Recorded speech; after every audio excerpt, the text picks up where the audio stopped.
Why don't you just give up? She's just a vegetable anyway. What? The vegetable my sister-in-law was referring to was my mother, who was in a vegetative state and unconscious.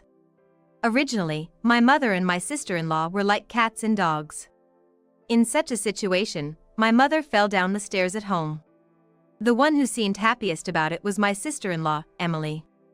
How can you say something like that? Then my sister-in-law, facing my mother lying in the bed, spat out something even more terrible. Just think about it.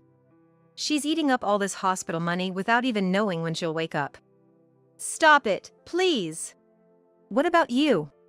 Do you really think you can take care of this old lady forever? I was so angry, I felt like I was going to burst. I wanted to slap her, but I held back. I could feel my fists clenched tightly. I hate taking care of her anymore, and I'm not paying a single penny. Wait. Bye. And with that, my sister-in-law left the hospital room, laughing loudly. Her voice echoed down the hallway. Looking at my mother, I whispered, "Mom, what should I do?"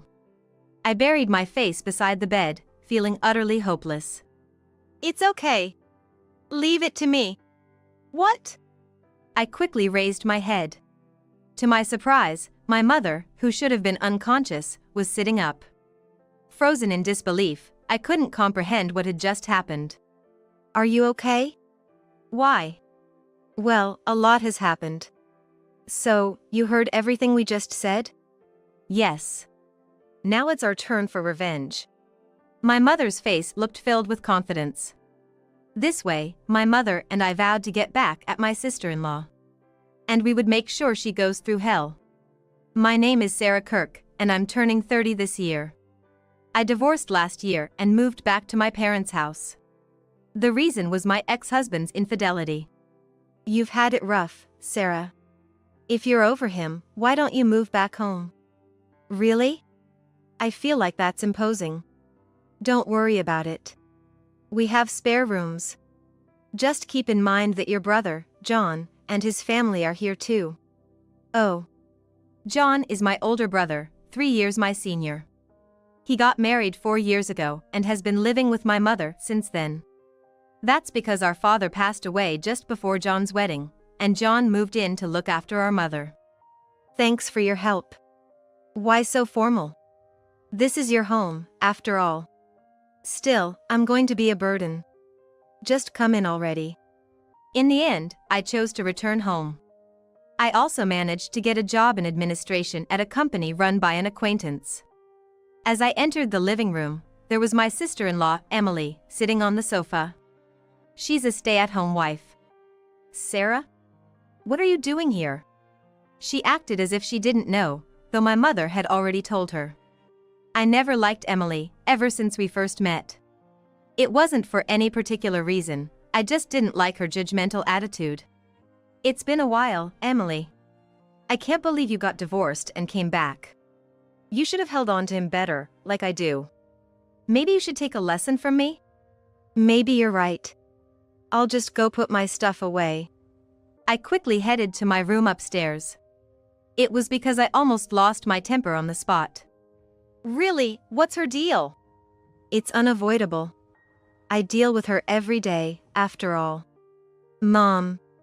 But every day? It's okay. She behaves when John is around. And then, a pivotal moment occurred. When I came home from work, I saw my mother, my brother, John, and Emily sitting face to face. "Perfect timing, Sarah. Have a seat." I sat down as my brother, with a serious expression, began to speak. "Actually, I've been transferred." A transfer? Is it far? "More like overseas." What? Then what about Emily? "I'll be staying here." "So, it's gonna be a solo assignment?" My mother and I exchanged glances. Then Emily smirked. Seeing that face gave me goosebumps. This was the beginning of a real ordeal. "Well, I have to go now. I might only be able to come back once a year, if that." Don't worry about us. And John, take good care of yourself. Sure. A month after hearing about the transfer, my brother left for overseas. Honestly, I was full of anxiety about the future. My mother seemed to feel the same way. Are we really going to be okay? Now that it's come to this, it's up to you and me to manage. Like a team, right? From then on, we kept a close eye on Emily. We were sure she was up to something. But my sister-in-law was more subdued than we expected. Instead, she showed concern for my mother and me. Now that John is gone, let's work together. Think of this as a little celebration. Emily invited us to a fancy restaurant. Not used to such places, we were thrilled. Thank you so much. But are you sure it's okay? Sarah's right. Then Emily smiled. Don't worry about it. We're here to have fun, after all. We had a good time, drinking wine, and it turned into a pleasant night. I even started to think that maybe Emily had changed her ways. But my memory of the evening became fuzzy, and I felt like she had proposed something, but I wasn't sure. From then on, we divided household chores and lived peacefully. It had been almost a month since the three of us started living together, but then... Wasn't it your turn to do the laundry today, Emily? Was it? Yes, it was. We agreed on the chores, remember? Sorry, I forgot. Can you do it for me today? I have plans to go out, so please do it yourself, Emily. Emily sighed.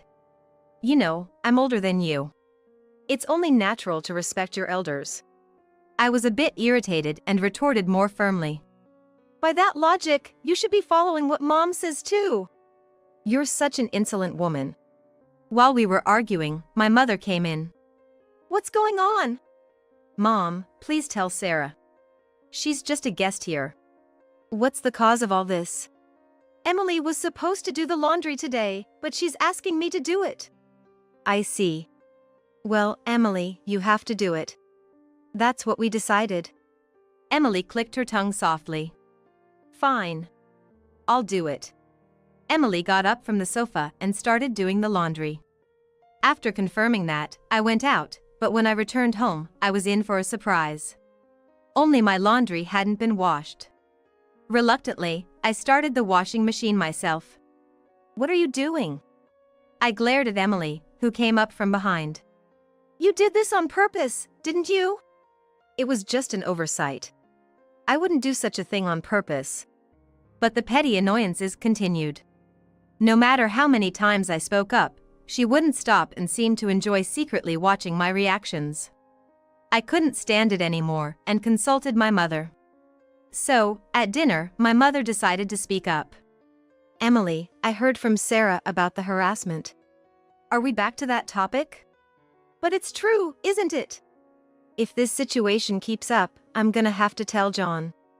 Then Emily smirked with sarcasm. Both of you seem to be mistaken, but you can't go against me. What? What are you talking about? Just look at this. What Emily showed was a video from the time we went to the restaurant. In the footage, both my mother and I were quite drunk. Then Emily said, "From now on, don't complain about anything I do, okay?" Yeah. And what about you, Mom? I'll follow you, Emily. I watched the whole exchange but hardly remembered any of it. I didn't even realize she had been recording. Now you see, right? But that was just because we were drunk. You're right, Sarah. Such a cowardly move. I've listened to it over and over, so saying that now won't help. Delete that video right now. Of course not. Besides, after being treated to such a meal, you can't say that. What if we ignore it? Who knows what might happen? Eventually, my mother and I, fearing Emily's rampage, decided to leave it be.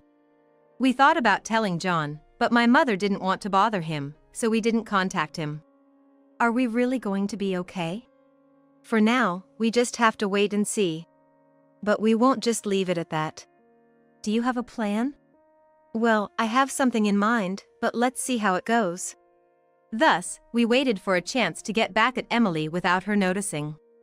But Emily seemed to sense it and became even more aggressive. Lately, you two have been whispering about something, haven't you? Whispering? We're not doing anything. You're always at home, so you should know best. Just follow my orders. They're just menial tasks anyway. Based on the trend so far, I thought it would just be menial tasks. I thought it would be just trivial chores, something I could handle. John and I had some delicious sweets on a trip. I want them again, so go buy them for me. Where from? I think it was either Florida or Alaska. It's impossible to go that far with work and everything. Watching me struggle, Emily just grinned. She just wanted to enjoy the spectacle. If you hate it that much, I'll forgive you if you beg me. I was even ready to swallow my pride if it meant satisfying Emily. As I was about to beg her, she said, "What a shame. I never thought you were such a prideless woman. No wonder your husband left you." All I did was expose my humiliation. Later, when Emily had gone to bed, my mother came to my room. "Sarah, just a little more patience." "So, you mean this will make Emily admit her wrongdoing?" "When did you start planning all this?" "When I was alone at home. I've been preparing." I was impressed by her foresight. That's just how my mother is in situations like this. "What can I do?" "Nothing for now. But Sarah, I need you to act naturally so Emily doesn't suspect. You tend to show your feelings on your face." "Huh? I don't do that." We talked for a while longer. I tried asking what exactly my mother was doing, but she kept it a secret until the end. From then on, every day was nerve-wracking. I became more concerned about Emily's reactions. And I often checked my face in the bathroom mirror to make sure my feelings weren't showing. "What are you doing?" Startled by her voice from behind, my heart almost stopped. "Emily!" "You don't have to be so startled. What's it about?" "I noticed you've been looking at your face a lot lately, so I got curious." "Oh, this? Just a little pimple." "You need to take care of it properly, or you'll age quickly." "Yeah, you're right," I responded to Emily with a wry smile. Then, she left the bathroom. Making sure Emily was gone, I squatted down on the spot. I couldn't help but let out a voice. "That scared me. She didn't notice, right?" Honestly, whether it was bad timing or good, Emily's perceptiveness seemed real. After that, life went on relatively peacefully. One morning, I overslept and was in a hurry. As I tried to rush down the stairs, I missed the last step. "Whoa!" Luckily, I only fell on my bottom and wasn't seriously injured. Rubbing my sore backside, I headed to the living room. "What happened to you?" "Oh, I just missed a step on the stairs." "Really?" "I didn't notice at all. I thought I made quite a noise." "Are you okay?" "I'm fine, I guess." The stairs and living room aren't that far apart, but it's surprisingly hard to hear outside noises when the door is closed. It feels quite dangerous. 2 weeks later. After work, as I was getting ready to leave, an unknown number called my phone. Hesitantly, I answered. "Hello? Is this Sarah Kirk's phone?" "Yes, it is." "Your mother has been taken to the hospital. She's unconscious and in critical condition." I dropped my phone in shock. I immediately asked what happened. "What happened?" "It seems she fell down the stairs at home." "Down the stairs? And who called the ambulance?" "From what I heard, your sister-in-law found her and made the call." "I see. Thank you."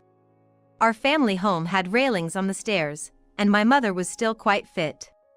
Filled with doubts, I hurried to the hospital. Guided by a nurse, I entered the room to find my mother connected to various tubes. I was speechless. Then Emily arrived a bit later. "Emily, how's your mother?" "Right now, we don't know. She's still unconscious." "I see." However, Emily's face didn't seem worried. In fact, she almost looked like she was smiling faintly. I felt uneasy that she knew the situation yet still asked about my mother's condition. Eventually, my mother didn't regain consciousness, and we decided to go home. Then I asked Emily a question. "By the way, I heard you were the one who called the emergency services. Where were you? You weren't in the hospital room, right?" Oh, I was just calling John.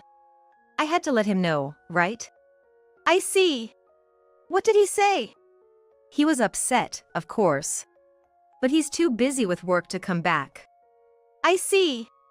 And about Mom, since we don't know when she might wake up, should we take turns visiting her? Well, yeah. Let's do that. Then I'll go next time. So, we started taking turns visiting my mother. But her condition didn't improve, and the doctor said she was in a vegetative state and recovery was unlikely. Thinking about what to do next, I went home. How's your mother? I shook my head. I see. Emily responded nonchalantly. Seeing her reaction, I decided to ask. By the way, where were you when Mom fell down the stairs? I think I was in the living room. I went to check when I heard a loud noise and found her collapsed. I see. Emily answered smoothly. But there were still suspicious points. Was the living room door open at that time? Huh? I think it was closed. I sensed Emily was lying. And I started to wonder if she had done something to my mother. But I didn't confront her there. Because I had no concrete evidence and thought she might evade it. I needed more proof. 2 months passed since we started taking turns visiting my mother. Initially, Emily went to the hospital regularly, but gradually she started making excuses not to go. You haven't been to the hospital lately, have you? Is that so? Yes, it is. So, let's go together next time. Really? That's a hassle. How can you say that? There's no need to get so angry. Fine, if you insist that much, I'll go with you. It'll be a good chance to face reality. What? So, this Saturday is good for you, right? Yes. I was overwhelmed with a mix of anger and indescribable emotions towards Emily. Then came the promised Saturday. On the way to the hospital, we walked in silence, not speaking to each other. When we got to my mother's room, I immediately talked to her. Mom, I came to see you today. There was no response from her. Then Emily said something outrageous. Why don't you just give up? She's just a vegetable anyway. What? I glared at Emily, straight on. How can you say something like that? Then Emily, facing my mother lying in the bed, said even worse things. Just think about it. She's eating up all this hospital money without even knowing when she'll wake up. Stop it, please! What about you? Do you really think you can take care of this old lady forever? I was so angry, I felt like I was going to burst. I wanted to slap her, but I held back. I could feel my fists clenched tightly. I hate taking care of her anymore, and I'm not paying a single penny. Where are you going? Wait, please! There's no way I can stay here. I'm going home. Bye. And with that, Emily left the hospital room, laughing loudly. Her voice echoed down the hallway. Looking at my mother, I whispered, "Mom, what should I do?" I buried my face beside the bed, feeling utterly hopeless. It's okay. Leave it to me. What? I quickly raised my head. To my surprise, my mother, who should have been unconscious, was sitting up. Frozen in disbelief, I couldn't comprehend what had just happened. Are you okay? Why? Well, a lot has happened. So, you heard everything just now? Yes. Now it's our turn for revenge. My mother's face looked filled with confidence. Well, when did you wake up? The doctor said you were in a vegetative state. I'm not sure myself. But your dead father appeared in my dream, asking how long I was going to sleep. Really? Even the doctor was surprised. I can imagine. A sense of immense relief rose within me, along with the shock. Once I somewhat understood the situation, I asked Mom the most crucial question. So, Mom, you falling down the stairs was? Yes, it was Emily's doing. My suspicions were indeed correct. Did you realize it? I didn't realize, but when I started asking around, there were some strange points.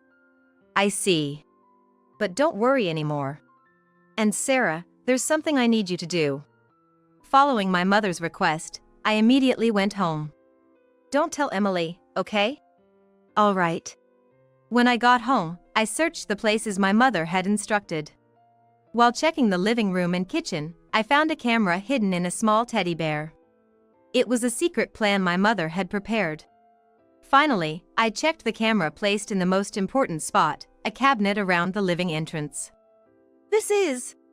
The camera had perfectly captured the moment Emily pushed my mother down the stairs from behind. With this evidence, we could bring Emily down. I was filled with determination.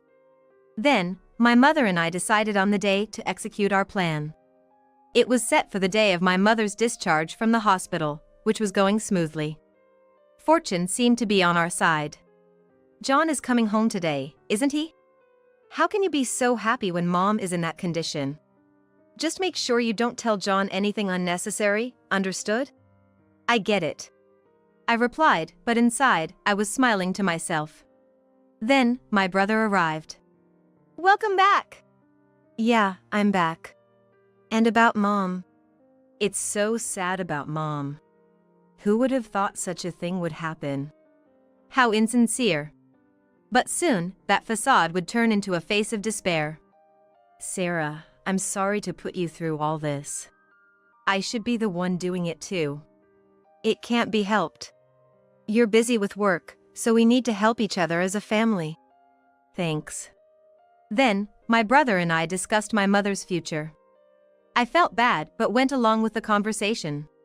About an hour later, the doorbell rang. Who could that be at this time? Oh. I'll get it. Thanks. When I got to the entrance, Mom was standing there. I had asked her to wait at a nearby cafe and contacted her at the right time. Is John here? Of course. Emily has no idea that Mom is here. What's that? Don't worry. Let's watch it on the big screen. Let's go then. My mother and I headed to the living room where Emily was waiting. As we burst through the door, Emily's face showed utter surprise. How can this be? Mom? Is this a dream? Sorry, John. I'll explain everything later. Yeah, okay. John was speechless with shock. We approached our target, Emily. Now, Emily, it's time for you to regret all your sins. What are you talking about? You'll understand once you see this. Sarah, please. Leave it to me. I connected my phone to the TV. Here goes. I'm playing it now. Then, Emily's true nature was displayed on the TV. John, this is Emily's true self. Mom was put in a vegetative state because of her. No way. Emily, you? Emily desperately tried to explain it was an accident. Of course, we had anticipated this. I then showed the various abuses Emily had hurled, captured on camera. Now that everything was revealed, Emily had no way out. John, now you understand, right? Your wife has been doing whatever she pleases while you are away. So it is. I couldn't see anything. Wait a minute. Listen to me. But John glared back at Emily like a demon. What you did to my family is unforgivable. You need to leave. No, it's divorce. Good for you, John. I'm glad you understand. Emily, looking like she was about to cry, clung to John. To think I was married to a woman like a devil.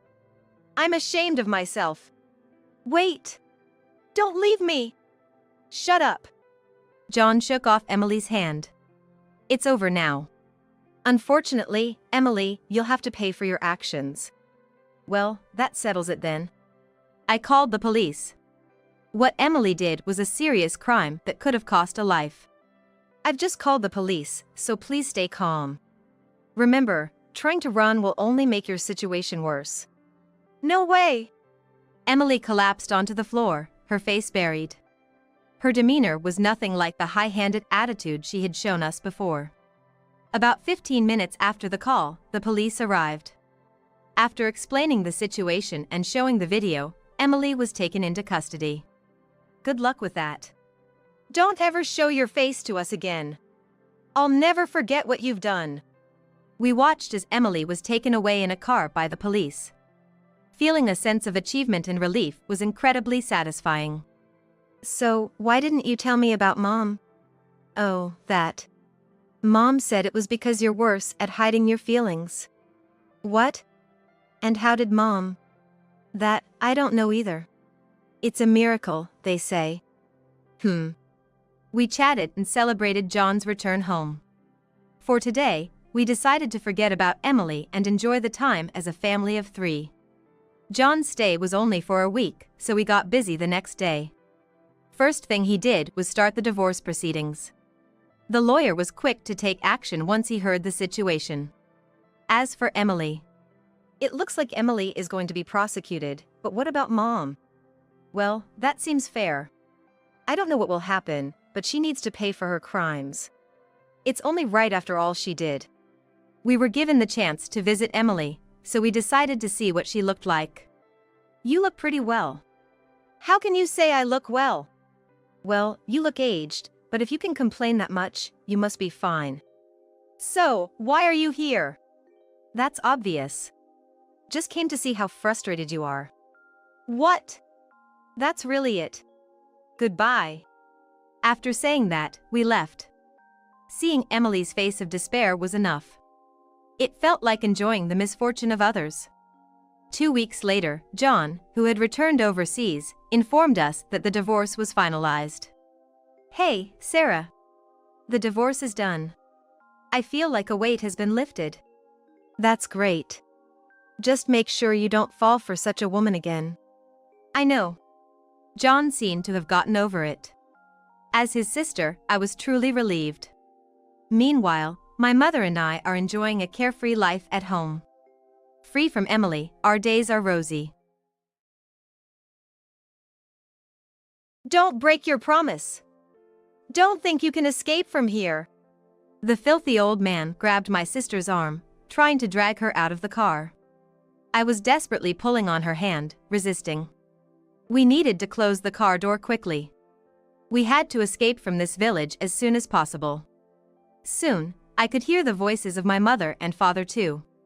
Kelly, wait. Do you realize what you're doing to us?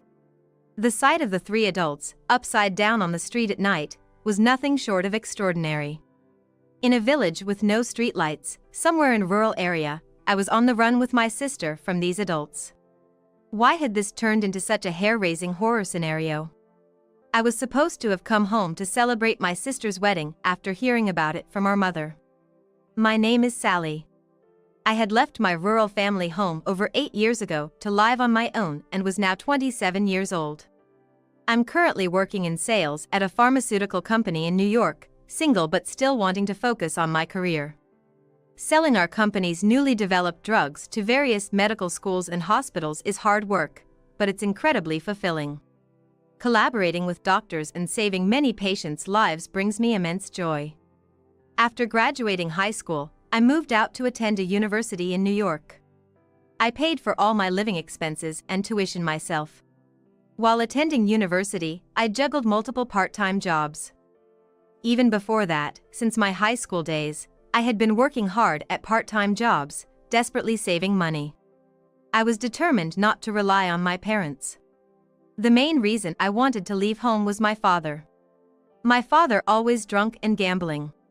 He was far from a father I could respect. Whenever in the same room, he would get into drunken tirades, and my mother always obeyed him. Our family farm was struggling financially, so I decided to carve out my own life as quickly as possible. My only concern was my only sister, Kelly. She was gentle and got along better with our parents than I did. Now 32, she hadn't married or found a job, instead helping out with the family farm. My drunk father would always put her down, saying, "Kelly's so clumsy. If she ever went to the city, she'd just get deceived by some bad guy and end up in trouble." In my opinion, Kelly was a laid-back, beautiful woman with fair skin, and great at household tasks. Too good to be left in such a house. She was always kind and supportive of me. I loved my sister dearly. Knowing the state of our home, I had invited Kelly to leave with me. "You can find a job once we're in the city. I'll work hard at my part-time jobs. We can make it if we're together. But my sister, Kelly, with a troubled smile, shook her head. I'm the eldest, so I've decided to stay here and look after Mom and Dad. I need to help with the farming. That doesn't matter. We're both adults, and there are tons of siblings living independently together. If you're saying you have to live with Dad because you're the eldest, then I'll give up moving to New York. No, you shouldn't. Kelly sharply countered my emotional opposition. You should go. You've saved up money, right? And it's not just out of obligation. I really worry about this house and Mom, and I want to stay here. Her large, dark eyes stared intently at me. There was an undeniable force in her gaze. Overwhelmed, I decided to move to New York alone, leaving a part of my heart behind. After that, my university life progressed smoothly. Juggling academics and multiple part-time jobs was tough, but being young and energetic and having a strong resolve not to rely on my parents, I managed to get through it. My determination to face adversity was recognized, and I secured a job offer from a major pharmaceutical company.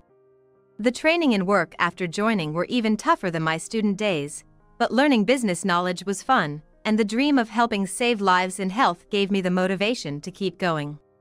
And above all, it was Kelly who was my emotional support. Even after leaving home, I kept in touch with her through emails and phone calls. Sometimes she would express concern, saying, "Don't push yourself too hard and get sick," or praise me, "Sally, you seem so lively and enthusiastic about your work." Every time, a warm feeling would spread in my heart, inspiring me to work even harder for my sister's sake. However, whenever I asked her, "How are things with you?" her replies seemed hesitant. "Well, Mom and Dad are the same as always," or "Our earnings have dropped, but we're managing somehow." Whenever I tried to inquire more out of concern, she would evade, saying, "It's the same as when you were here."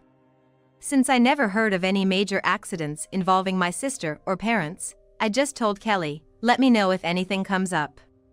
Then, before I knew it, I turned 27. That day, I returned home late at night after a business dinner. Dealing with demanding doctors for hours was exhausting, but I could manage it for the sake of performance. Telling myself this, I checked my mailbox in the apartment building. And I found something unusual. It was a personal letter, and when I looked at the sender, it was from my mother. After leaving home, I had been in touch with Kelly, but apart from that, I had not communicated at all with my parents, neither my father nor my mother.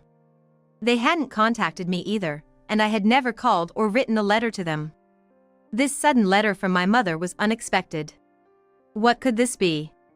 I thought, mixed with surprise and anxiety. Tired, I entered my apartment and read the letter.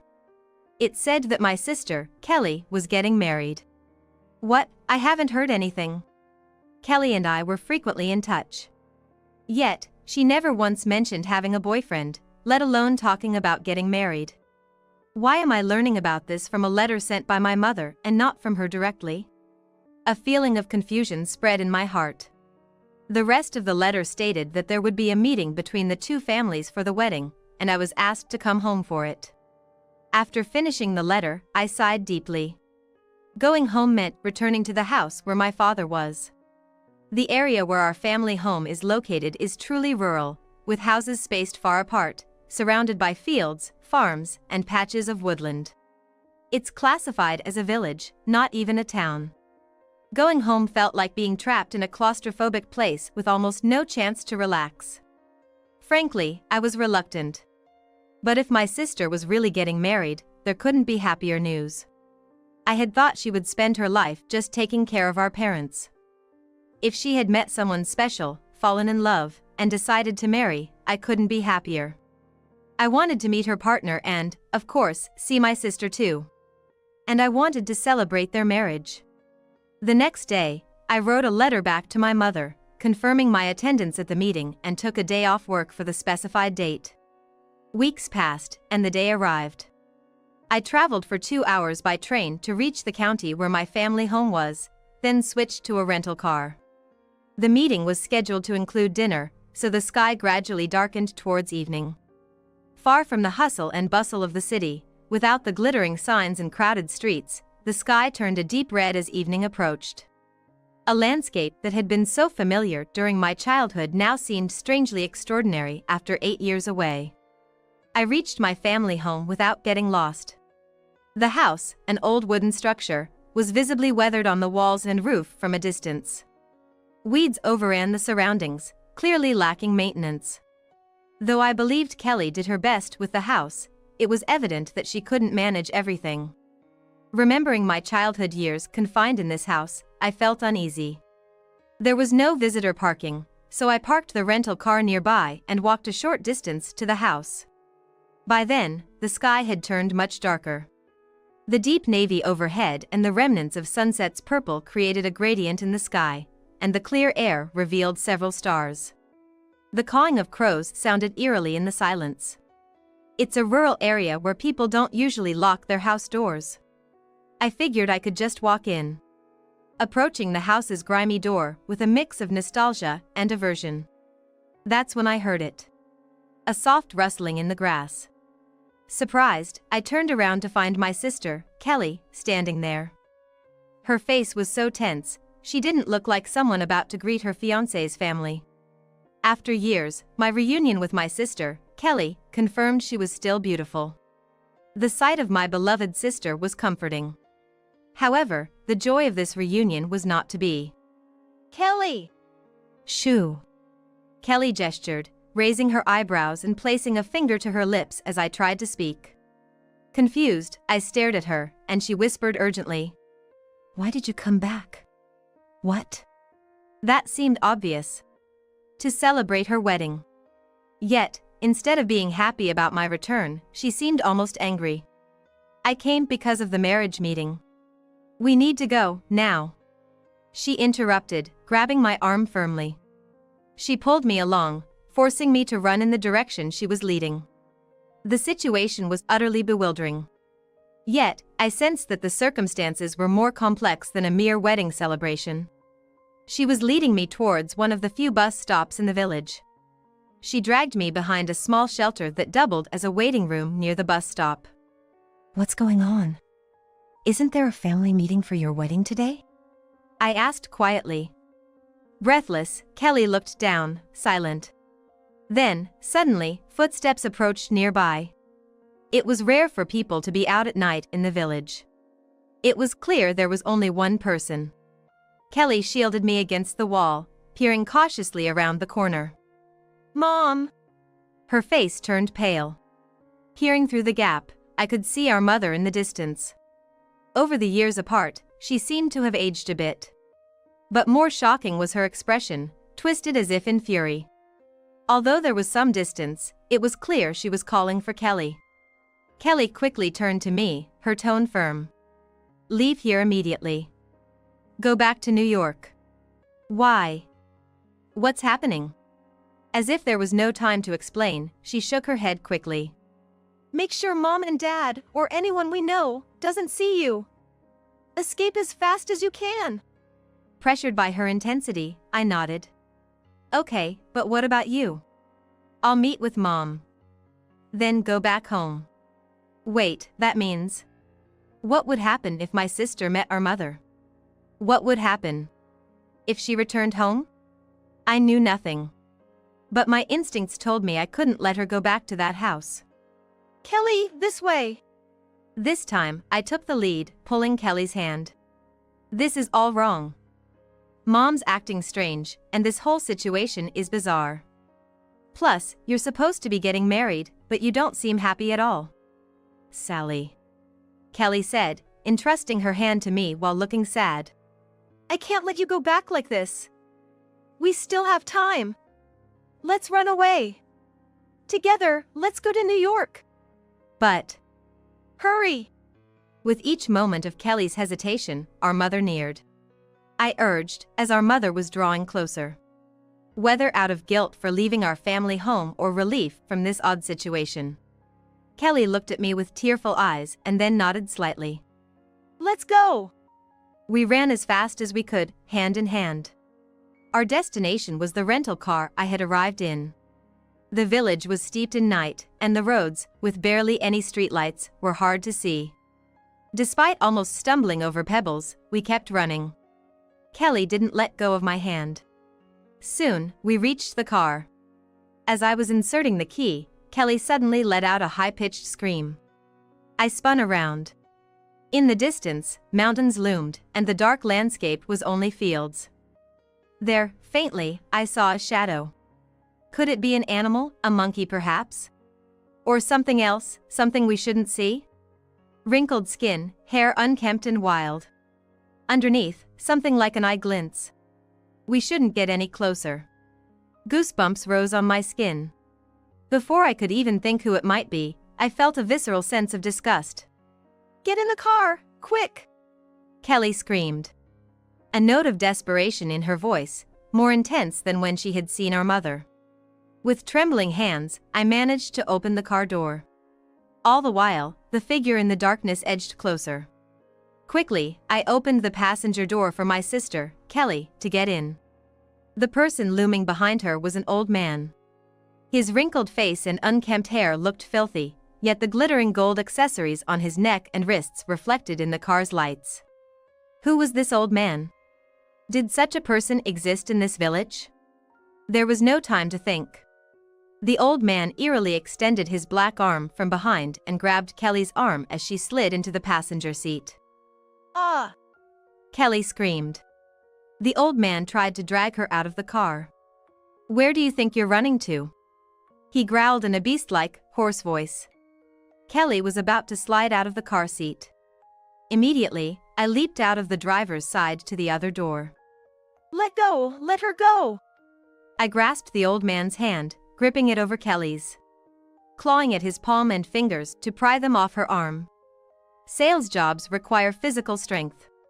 I also had considerable strength from carrying heavy documents regularly. While doing so, I kicked out at the old man's legs. Unyielding, he twisted halfway, trying to pull Kelly towards him. Running away, you disgraceful daughter! Don't think you can escape from here! The old man shouted amid our struggle. After a brief battle, combining my strength and Kelly's resistance, we managed to wrench her from the old man's grasp. Just before he could change position to grab her again, I managed to close the passenger door in the nick of time. Before he could circle around, I dashed back to the driver's seat and quickly started the car.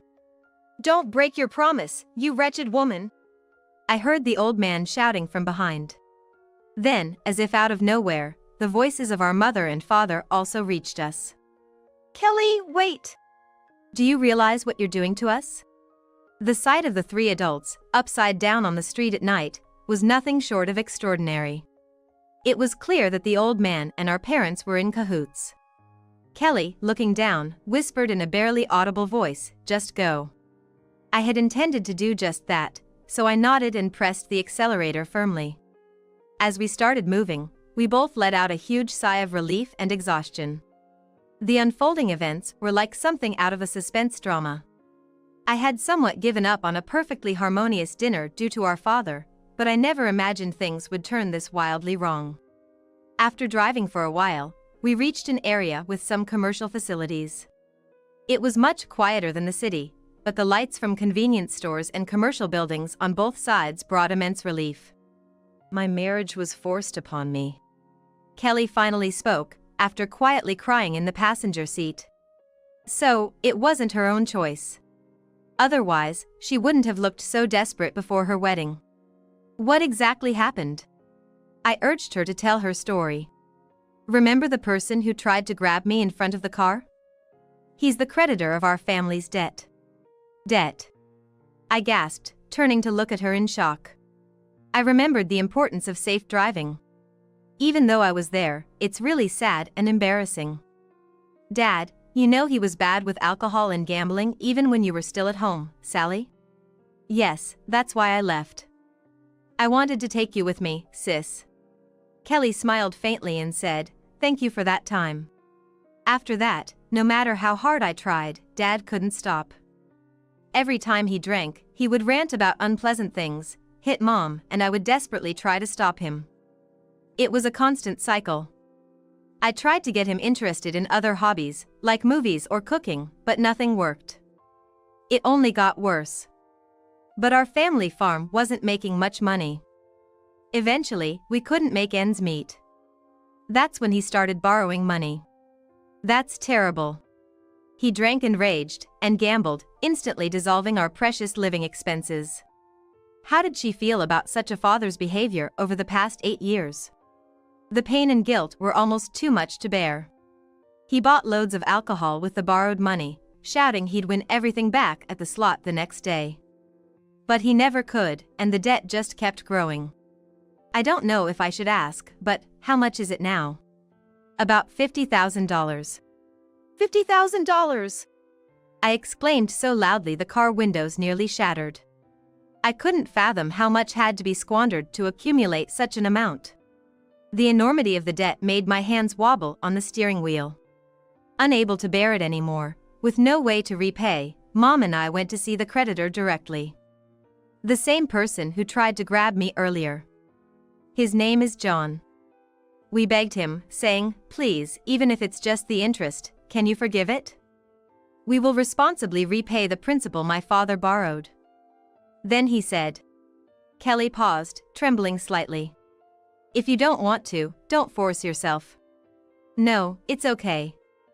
He said, "If you marry my grandson, I'll cut the interest in half."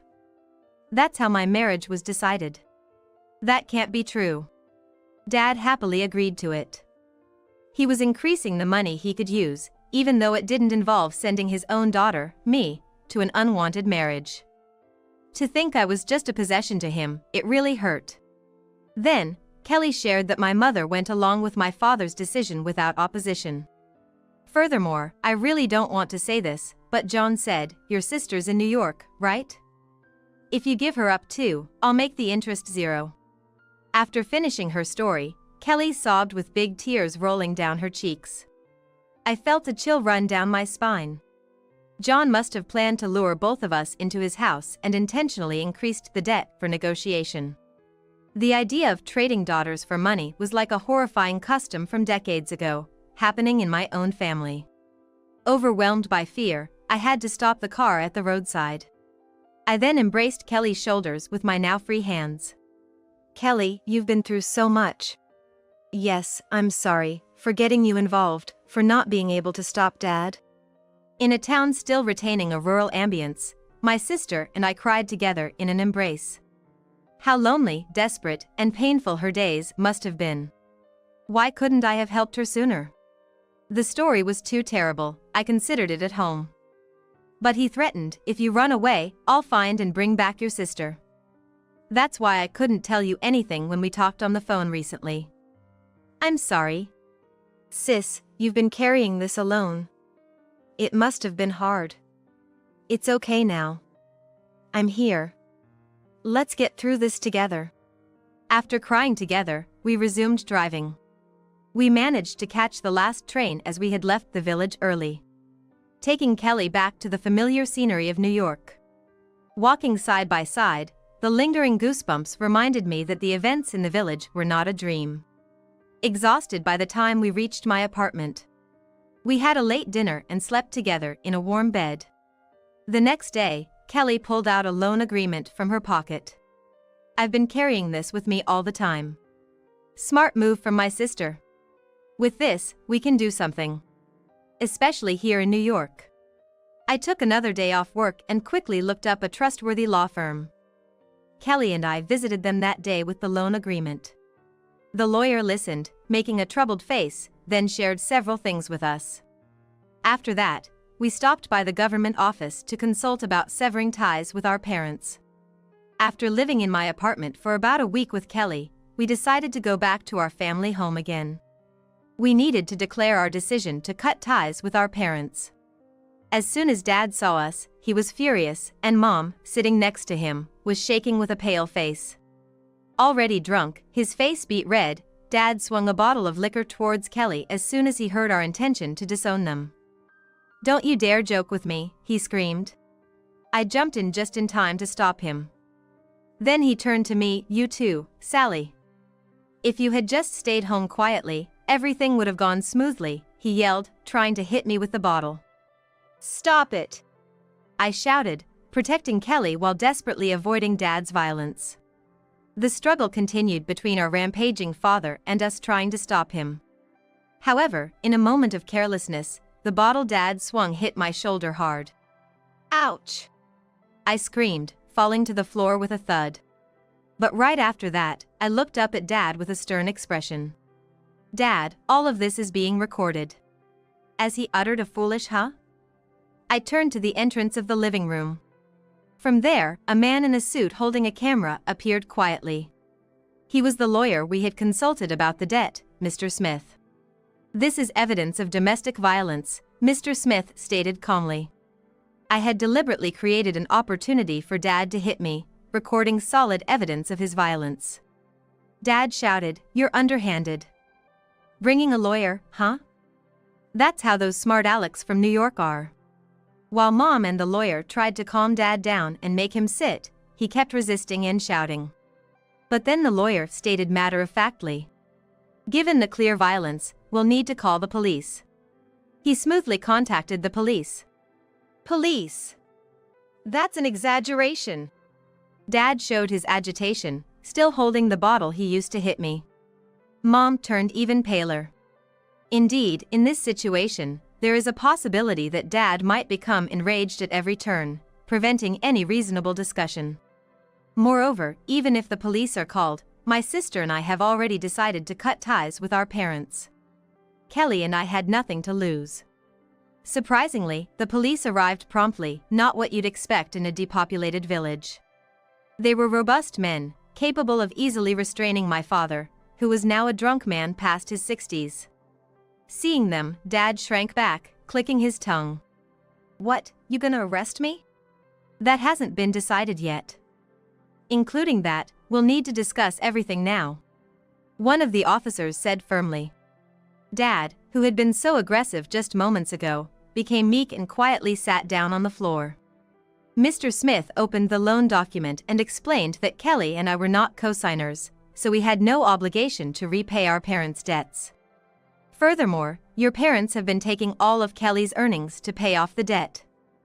And for your father's personal benefit, he attempted to force Kelly into a marriage against her will, even trying to submit a marriage registration without her consent. Kelly, you can sue your parents for this. Sue? Who'd listen to some outsider's story? The policeman glares at my father, who tries to lash out again. Then he was silent again. Additionally, the domestic violence we just recorded, and there are multiple bruises on Kelly's body in unnatural places. Mr. Smith spoke calmly, but the story was unbearable for me. From what we've heard from her, it's highly likely these are bruises from violence inflicted by you, sir. We can file for damages, or even treat it as a criminal case. I nodded, feeling like crying. The pain from the single blow I had just taken on purpose was significant. Kelly had endured that pain multiple times. From our out-of-control drunk father. How painful and hard it must have been. I will never forgive my father for everything he's done, nor my mother for not stopping him even once.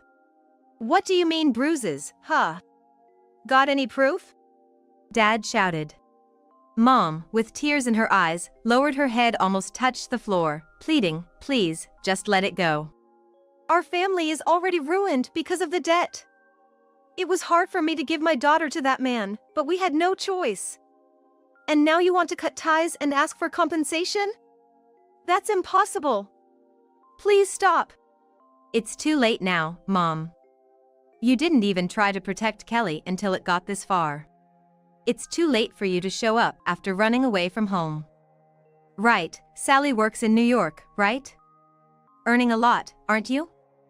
If you just pay off Dad's debts, everything will be settled, won't it? My tearful mother looked up at me, almost begging. Rage exploded inside my head. Not just Dad, but Mom too, they both only see their own daughters as money or possessions. Enough. Who's going to pay for that? What do you think your children are? Kelly and I are people, not cash machines or things you can just use as you please. I yelled at my parents. I really wanted to hit them, but I held back, knowing it would change the story if I resorted to violence. Kelly and I want to live our lives freely. We're cutting ties with this house. Kelly will live in New York from now on. We will never contact you. I said firmly, grabbed Kelly's hand, and quickly left the house. The lawyer followed us. The police officer said, "We've heard everything. We'll pass this on to the appropriate department in the city," and then left. We decided to deal with compensation and legal matters through the lawyer. Afterward, I lived with Kelly in my apartment, taking care of various procedures. Months later, the court issued a restraining order against our parents for Kelly and me. They were also ordered to repay the money they took from Kelly. The creditor John, who had forced Kelly into marrying his grandson, had to pay compensation. The loan was transferred to John's son. Since it was true that Dad had borrowed a large amount of money, our parents had to work in his son's factory to repay the debt. The factory being in a rural area, the salary wouldn't be much. It could take them ages to repay. Moreover, Dad was diagnosed with alcoholism after consultations with lawyers and specialists. The cost of treatment and counseling added to their burden.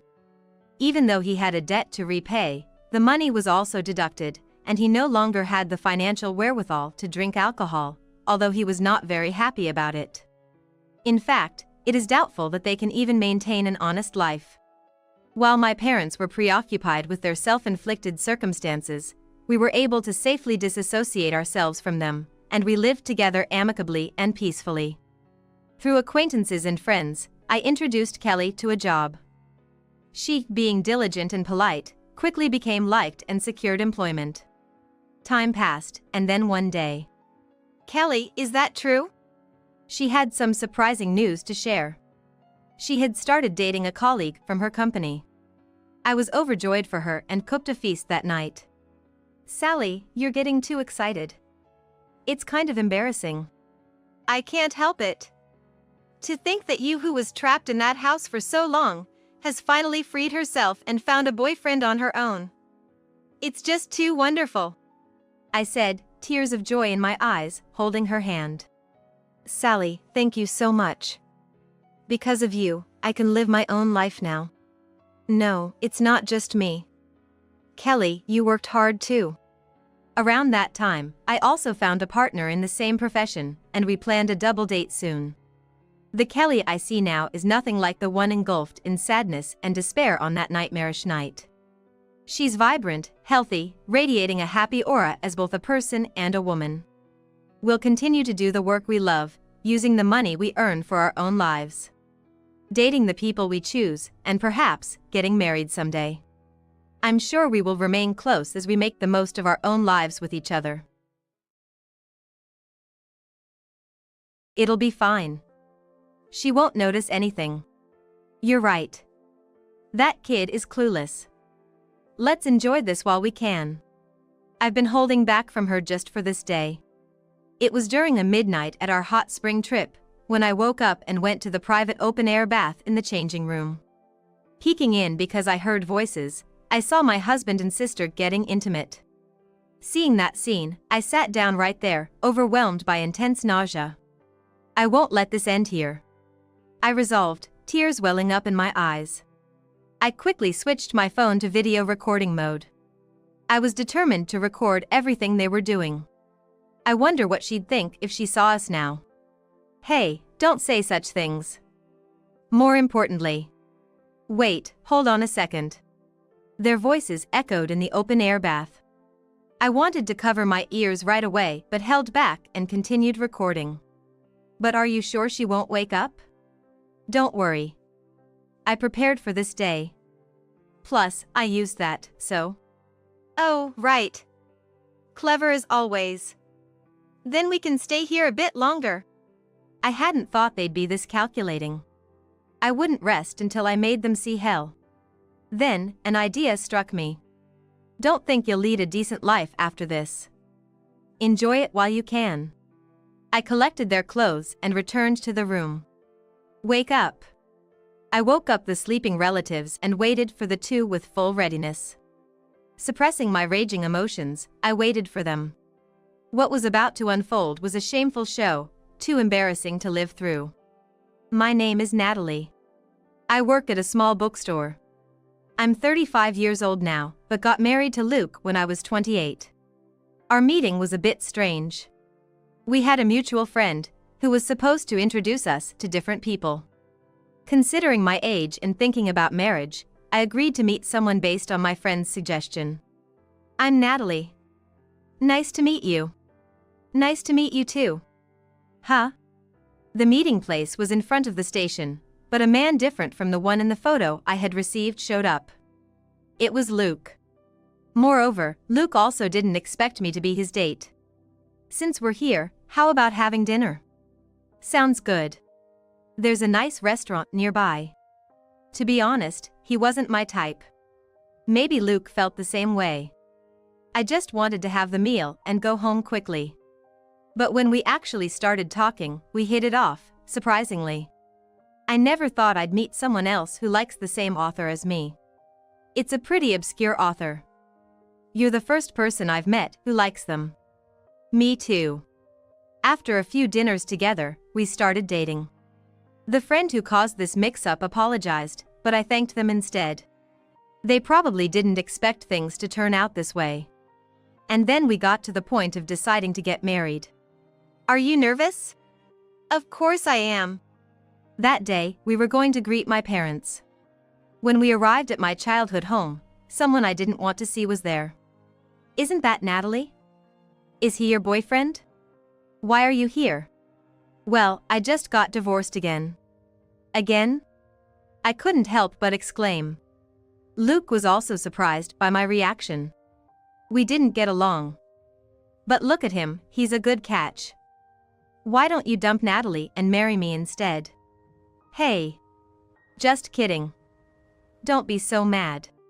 My sister Angela had been divorced twice, including this time. After that, we greeted my parents. And as we were about to leave.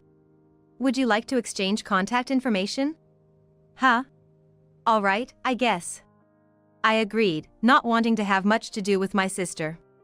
Little did I know it would lead to such an ending. After greeting my parents, Luke and I submitted our marriage certificate on my birthday a week later. Until then, we had been living together at my place, but now it was finally moving day to our new home. I'm ready on my end, how about you?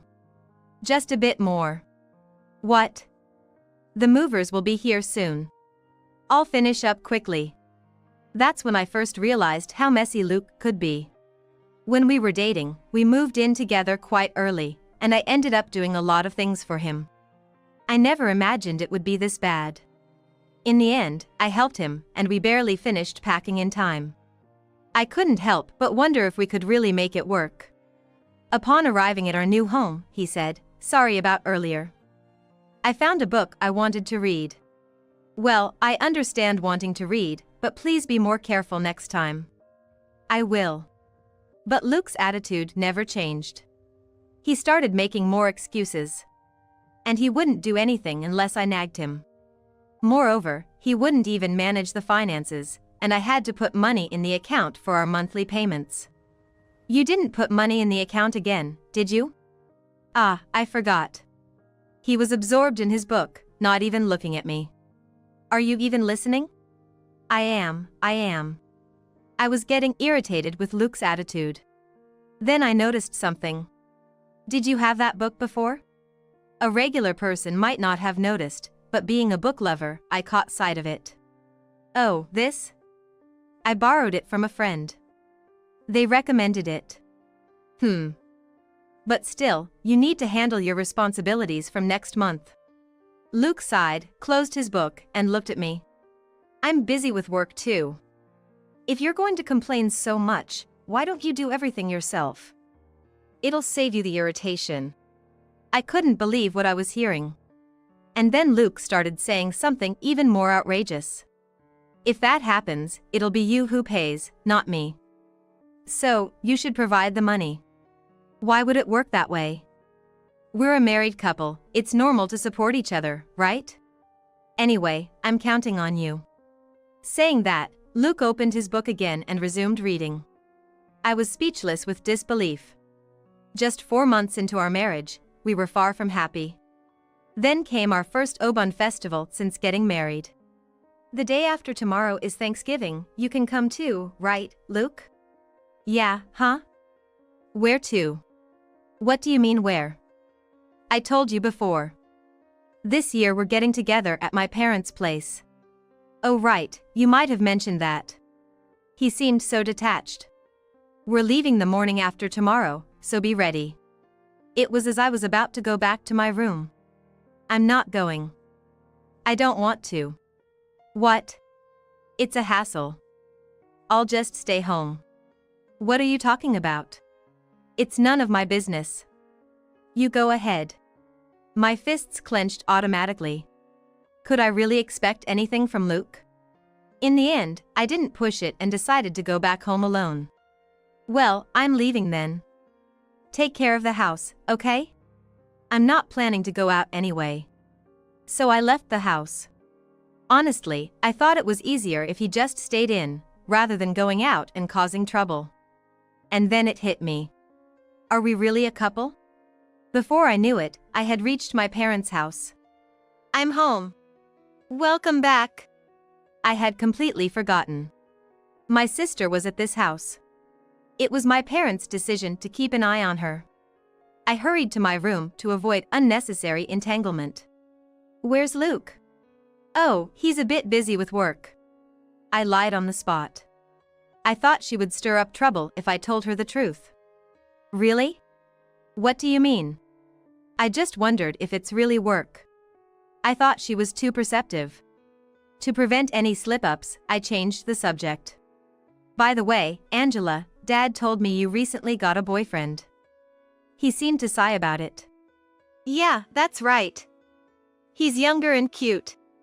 I thought I had asked too much. Then Angela started her monologue. And at the end, she said something intriguing. He also loves books, just like me. Really? I casually brushed it off at that moment, but then I remembered. It was Angela's influence that made me love books and work at a bookstore. That's the only thing I'm thankful to her for.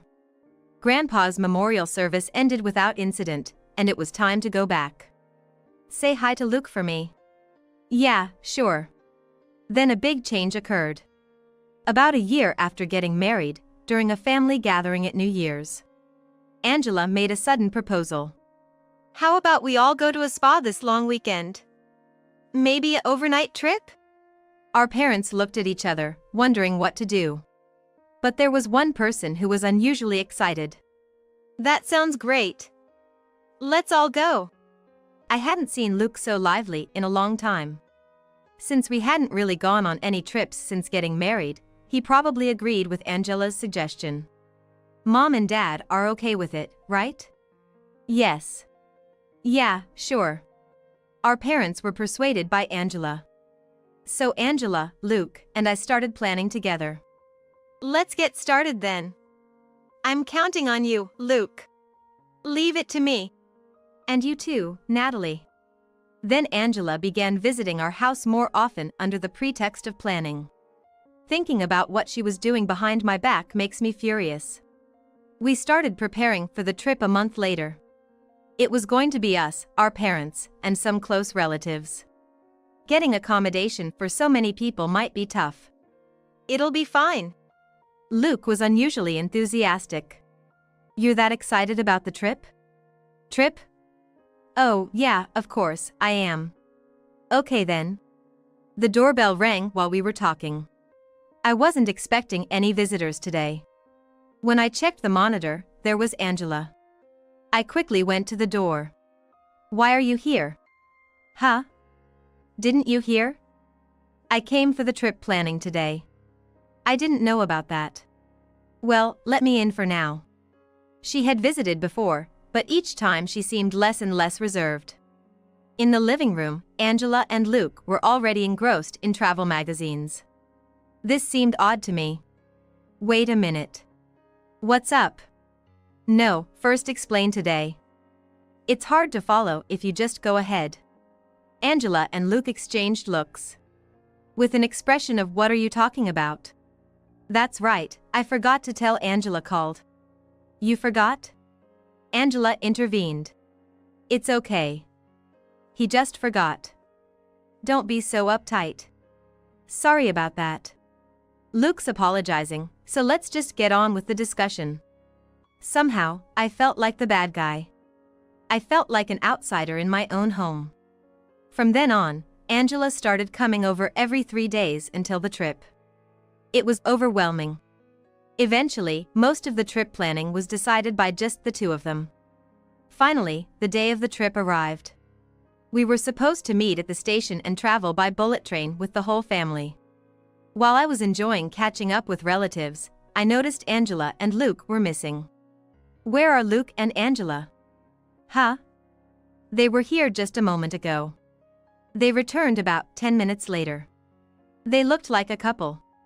Amidst the strange commotion, our trip began. Luke, where are you going? Oh, I'm actually going around with Angela. With Angela?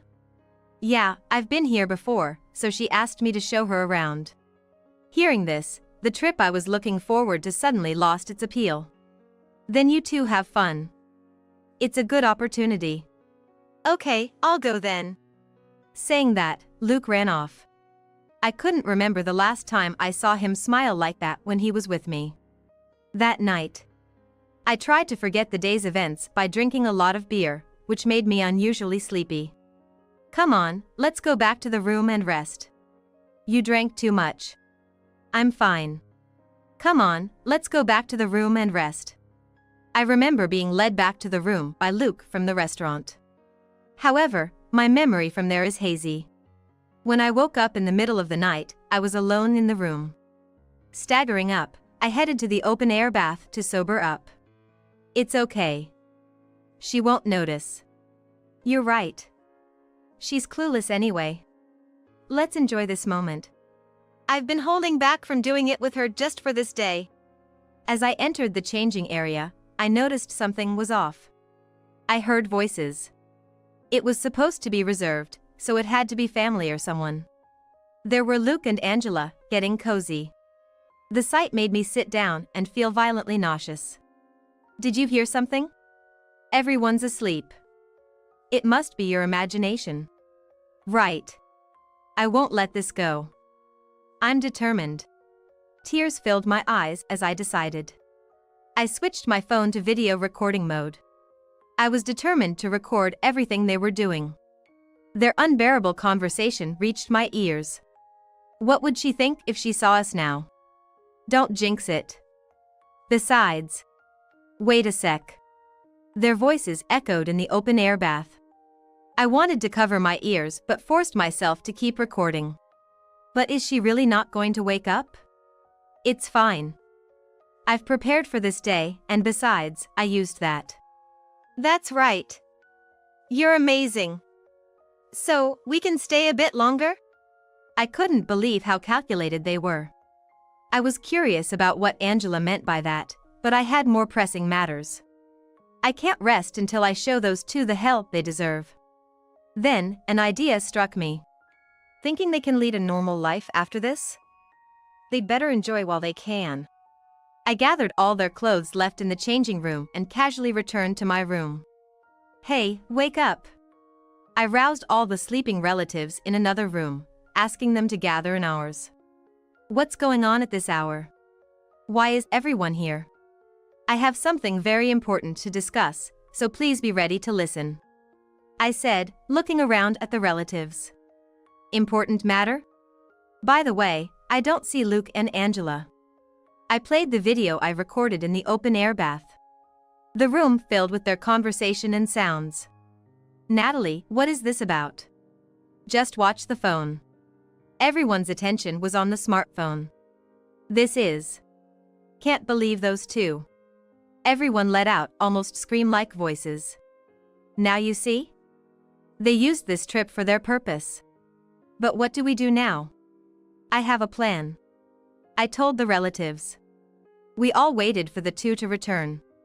My anger simmering, anticipating their arrival. It would be a show too shameful to live down. 30 minutes later. They returned wrapped in bath towels. What's this? Natalie, you're awake! They had nowhere to run. Plus, they were almost naked. They couldn't do anything even if they left this room. Then my father took the lead. Both of you, sit down here. Wait, Dad, let us get dressed first. But Dad dismissed Angela's suggestion. No need for that. Just sit down and be quiet. Dad's face was like a demon, something I had never seen before. Intimidated by the situation, Luke and Angela obediently sat down on their knees. Natalie, play the video. Yeah. I played the video. Nothing would be more embarrassing than to see our own actions under public scrutiny. What's this, I wonder? I asked, suppressing my rage with a gentle voice. The two were visibly trembling. Probably terrified of what was coming. You've been silent long enough. I prompted. Luke was the first to break the silence. It was just a moment of weakness. Please forgive me, Natalie. He pleaded, his bath towel slipping off, revealing his nakedness as he lay face down. A moment of weakness, huh? But this isn't the first time, is it? No use hiding it now. I was approached right after we got married. I have a book to lend you, she said. That's when it hit me. The unfamiliar book he had was from Angela. And after that? After that we went to have a dinner. Luke stammered, unable to speak fluently. His behavior only confirmed my disappointment in him. Just spit it out. Then, we went to a hotel. He finally confessed. Not that it changed my decision to forgive him. So, this is an affair, right? How do you plan to take responsibility? I don't know. Next, I confronted Angela. And you, Angela, how could you do something like this? It's so embarrassing that the naked woman in front of me is my sister. Angela, who had been silent, suddenly lashed out. I don't want to hear it from you, boring, ugly, always buried in books. Her true feelings, it seemed. Honestly, I had had enough of her torment over the years. Now it was my turn. You're brave, but do you realize your current situation? What are you trying to say? We're surrounded by close relatives, some in responsible positions. What are you planning? Well, living a normal life might not be an option anymore. You're unbelievable. Angela shot me a hateful glare. But I had no intention of holding back against her any longer. It seemed our parents had also reached their limit with her arrogant attitude. I'm ashamed to say she's our eldest daughter. Having divorced twice was already a headache. We kept you at home to keep an eye on you, but it's clear that's not working. Frankly, we don't want a daughter who brings us such shame. I had asked them to say something like this beforehand. They were simply carrying out the plan. Are you saying you're going to kick me out of the house? It's not just that. We're also cutting ties with you. If that happened, you'd have nothing left. What? That means you won't inherit anything from us. You'll be a stranger. But just because you disown me doesn't mean I lose my inheritance rights. She was technically right. Just declaring disownment wouldn't change anything legally. But I had already thought of that. That's true. So we've decided to include it in our wills. Everything will be inherited by Natalie. Angela stood there, her mouth agape, frozen in shock. It's a shame, but you should give up. If not for this, you might have inherited our extensive lands. Our family's home is a generational farm with lands in various places. You're kidding, right? Tell me you're kidding. There's nothing we can do now. We all just discussed and decided on it. All the relatives present nodded in agreement. And don't think this is the end. You'll have to face the consequences of your affair. And Luke, too. What? Obviously, I can't live with a husband who had an affair with my sister. That means... Yes, we're getting a divorce. Oh, no. Luke buried his face in his hands and began to cry. Then, I had one last question for Angela. Angela, what was that thing you mentioned in the bath? Check my bag, and you'll understand. I searched her bag and found a small packet. It was a sleeping pill. They were prescribed to someone other than Angela. Angela must have asked someone she knew to obtain the sleeping pills for her. Did you plan to drug everyone? No, only Natalie. That explains why I felt so sick. I realized. Then, an idea struck me. Why don't you try this? Have a taste. What are you saying? It's nothing strange. You gave them to me, after all. I made them take the sleeping pills. Soon, without any resistance, both succumbed to sleep. Is this really okay, Natalie? Don't worry, Dad. I've heard of this medicine before. Okay, then. I remembered reading about this exact medication in a book. Without such knowledge, I wouldn't have dared such a reckless act. If Angela hadn't mentioned it in the open-air bath, I might never have noticed its existence. I felt lucky in that sense. As morning arrived. This is what we'll do, right? Yes. Let's go back home. We left Luke and Angela behind at the inn. I wondered what they would think when they woke up. The thought made me want to laugh. Upon reaching home, I quickly packed only the essentials. I was about to leave for a hotel when I received a call. Hello, where are you now? At home.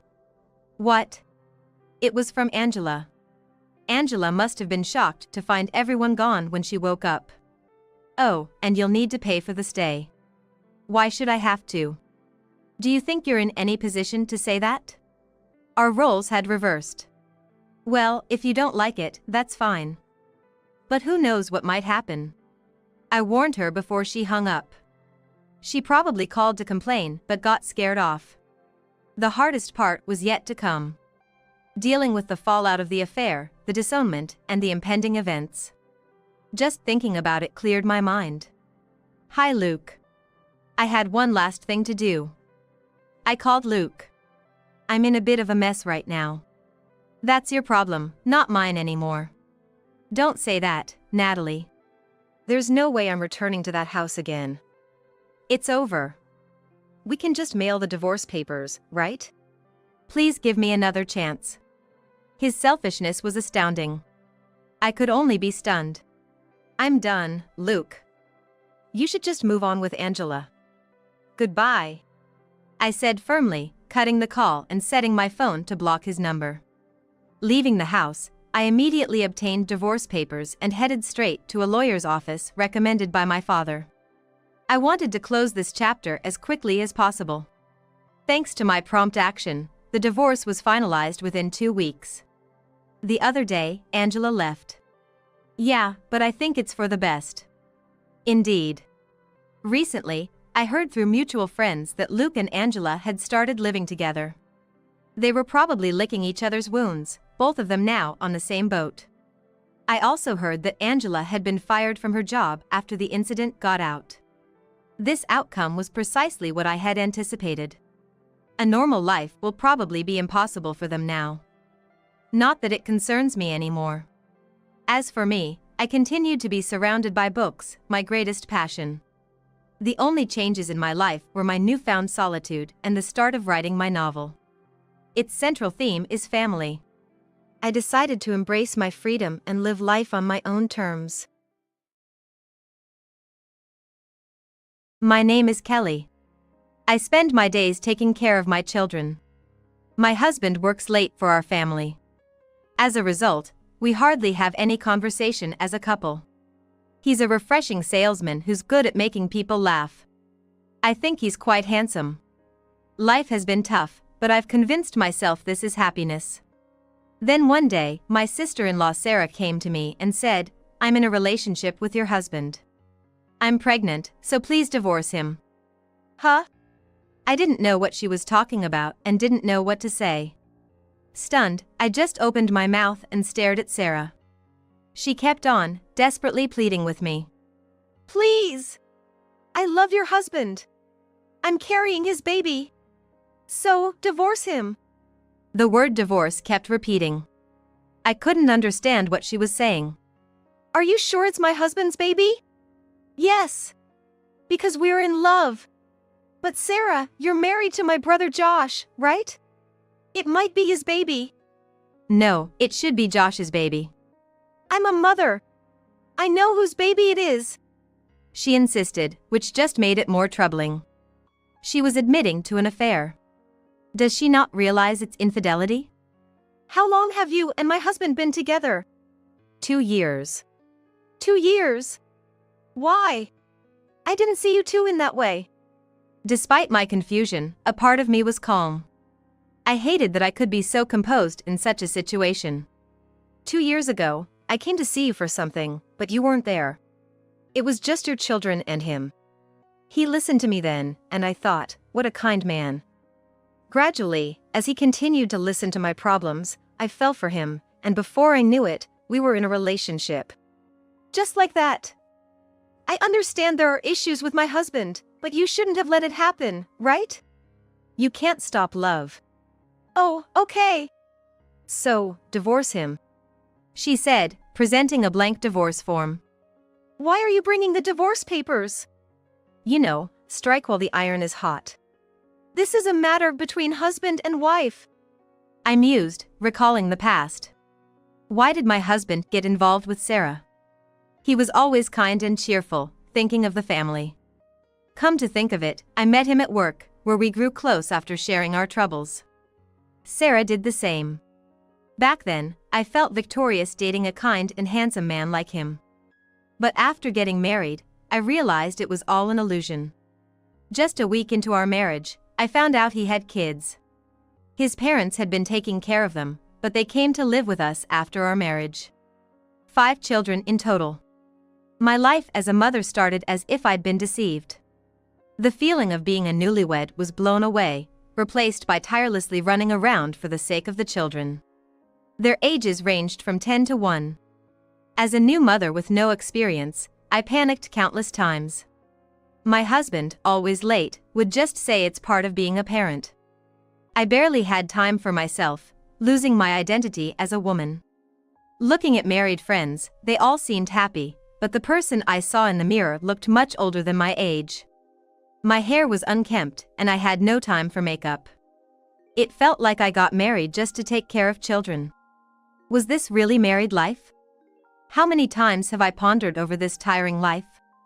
I couldn't help but be tired of such a life. Yet, the children were adorable, calling me mom and clinging to me. Crying not to hate them.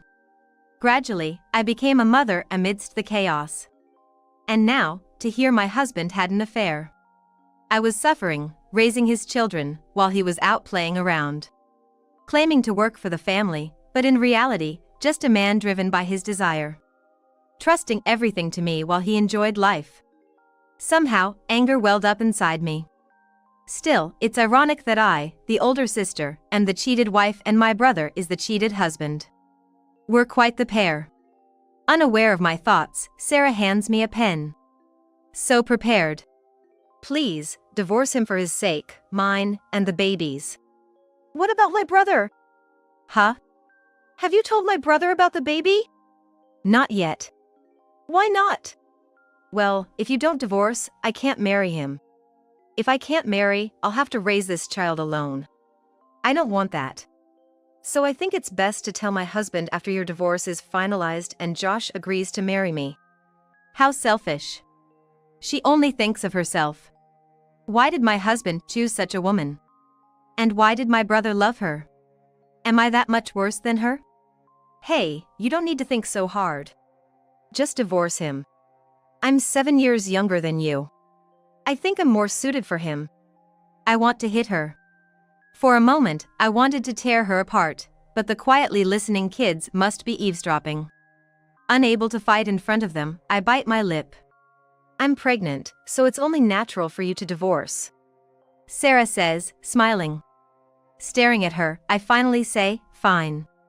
Really? You'll divorce? Yes, I'll divorce. But being a mother of 5 is tough. Good luck. Huh? The one who gave birth should raise them. I didn't give birth to any of them. What do you mean? She's puzzled. Apparently, she wants to marry him without knowing anything. They're all his children with his ex-wife. As soon as I married, I became a mother of 5. There are so many kids, I can barely manage them, let alone have my own. Wait, his ex-wife had all 5? No, each from a different mother. That means… Right, he divorces after a while when a baby is born. Be careful not to end up divorced after giving birth. That's… By the way, since my brother doesn't know, I should tell him soon. No, it's okay, I'll tell him later. That won't do. You're talking about remarrying Josh as soon as I divorce. Women can't remarry for 6 months, you know. While saying this, I called my brother. Sarah is desperately trying to stop me, but I don't understand why. But now, her feelings don't matter. When the call connects, I tell my brother everything. He's shocked. Understandably. I panicked too. But like me, he calmly chooses divorce. Good for you. You can marry Josh once the divorce finalized. You'll be a mother of 6. 6? The baby in your belly. 6 kids. Good for you. After marriage, you'll mostly care for kids and hardly talk to your husband. I say, picking up the pen and starting to sign on the divorce papers. Just then, my unsuspecting husband returns home. I'm home. He's always cheerful. Oh, you're early. Yeah, I managed to leave early. Maybe you knew Sarah was here. What? Why is she here? She came to ask for a divorce. So, here. I showed him the completed divorce papers. Just fill in your part, and we're done. No, I can't. Why is this happening? Because it's been discovered you had an affair. Sarah's pregnant with your baby. That's ridiculous. What about the kids? They're all your children, aren't they? Sarah will be a good mother to them. They will miss you. It's what you've done. Sure, it's hard to leave them, but it can't be helped.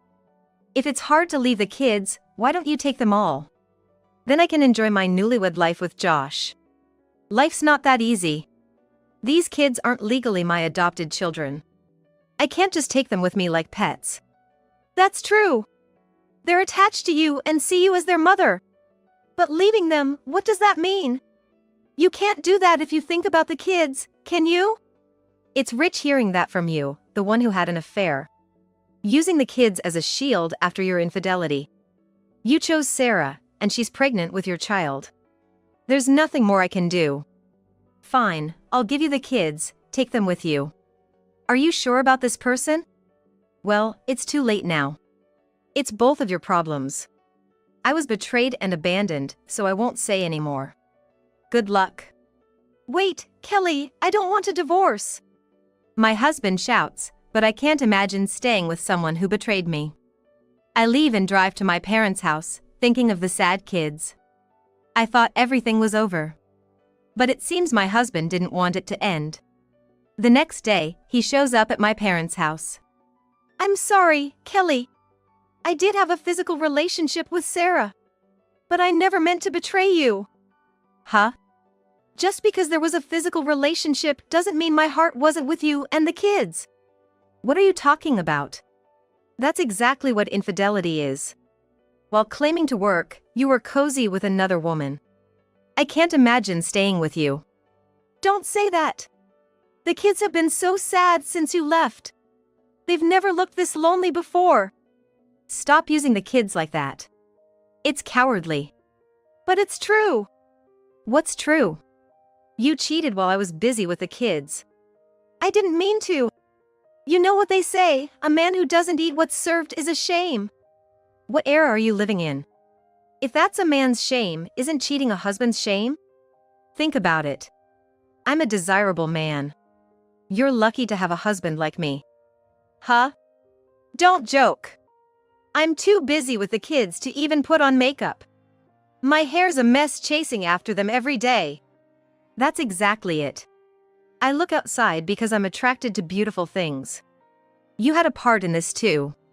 What? You've lost your femininity. Once you became a mother, you lost your charm. That's why I wanted to be with other women. It's not just my problem. What? Whose fault do you think it is? It's because you had 5 kids.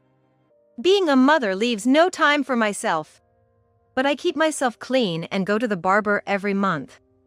If you try, you can do it too. You have time because you don't play with the kids or care for them. Don't yell. I admit I was wrong. But you were happy, right? You get to see a handsome man like me every day.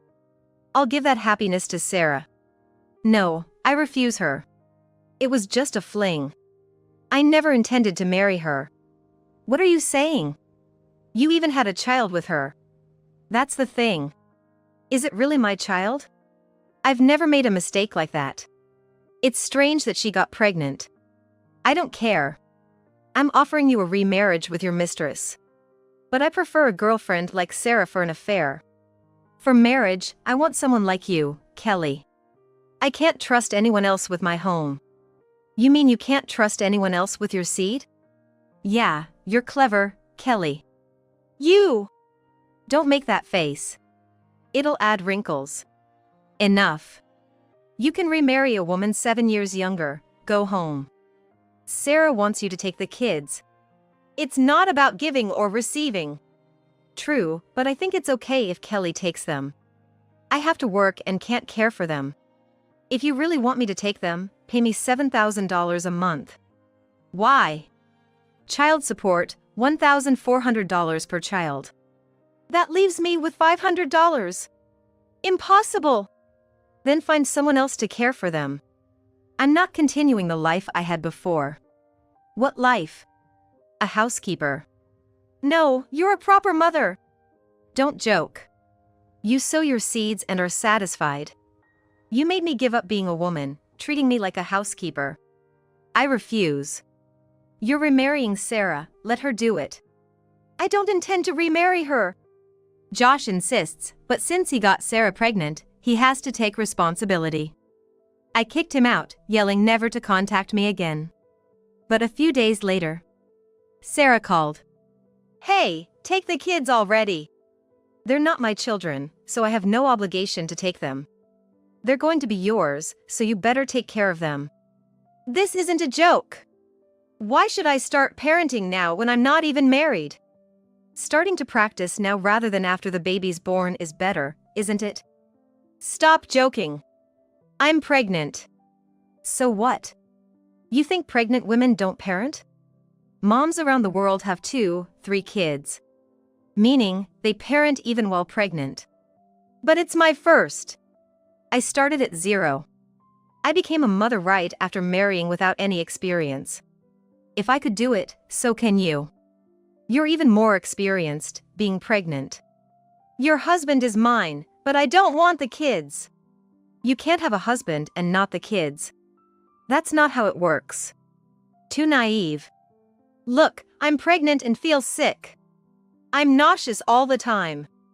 Nauseous yet you could bring a divorce paper and ask for a divorce?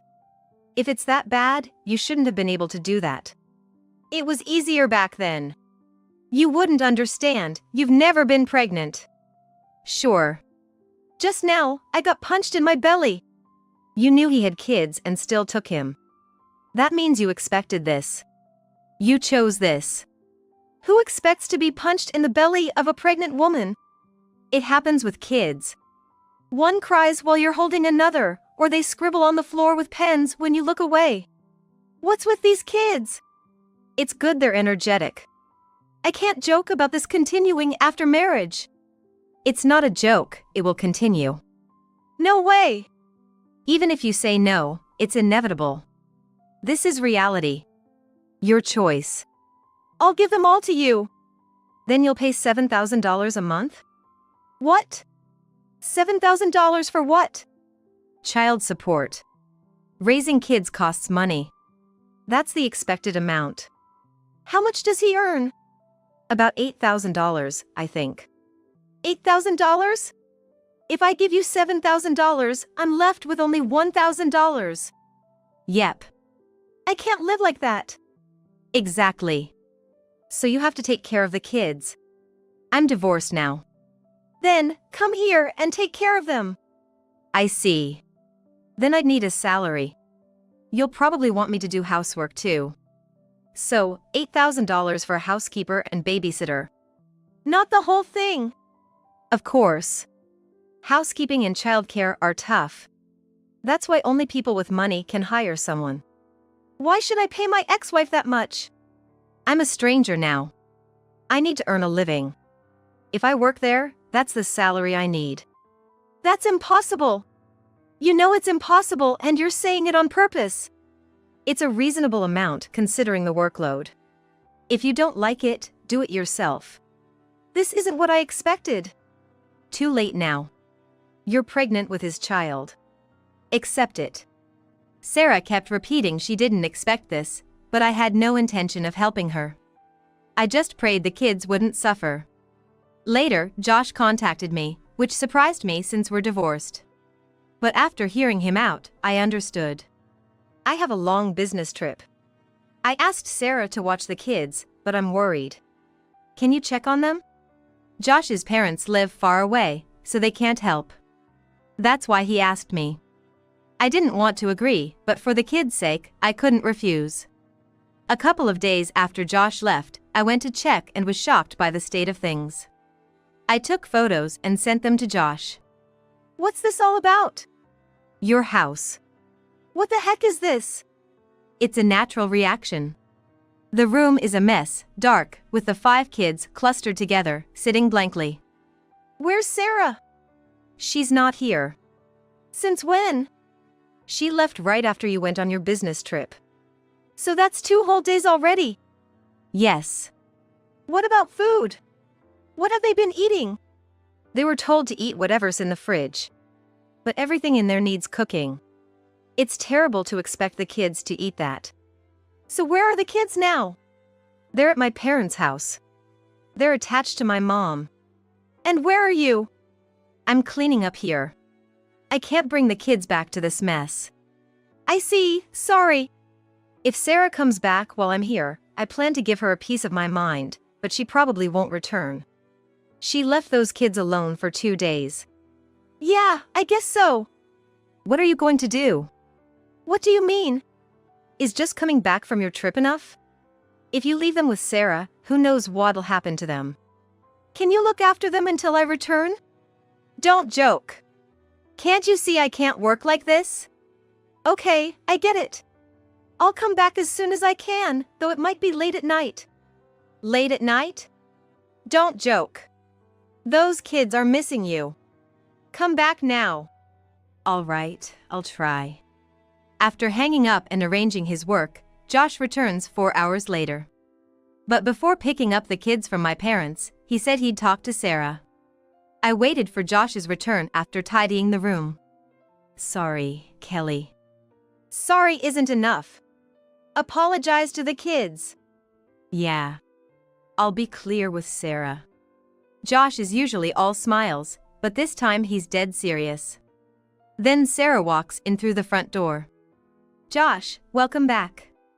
And I'm home.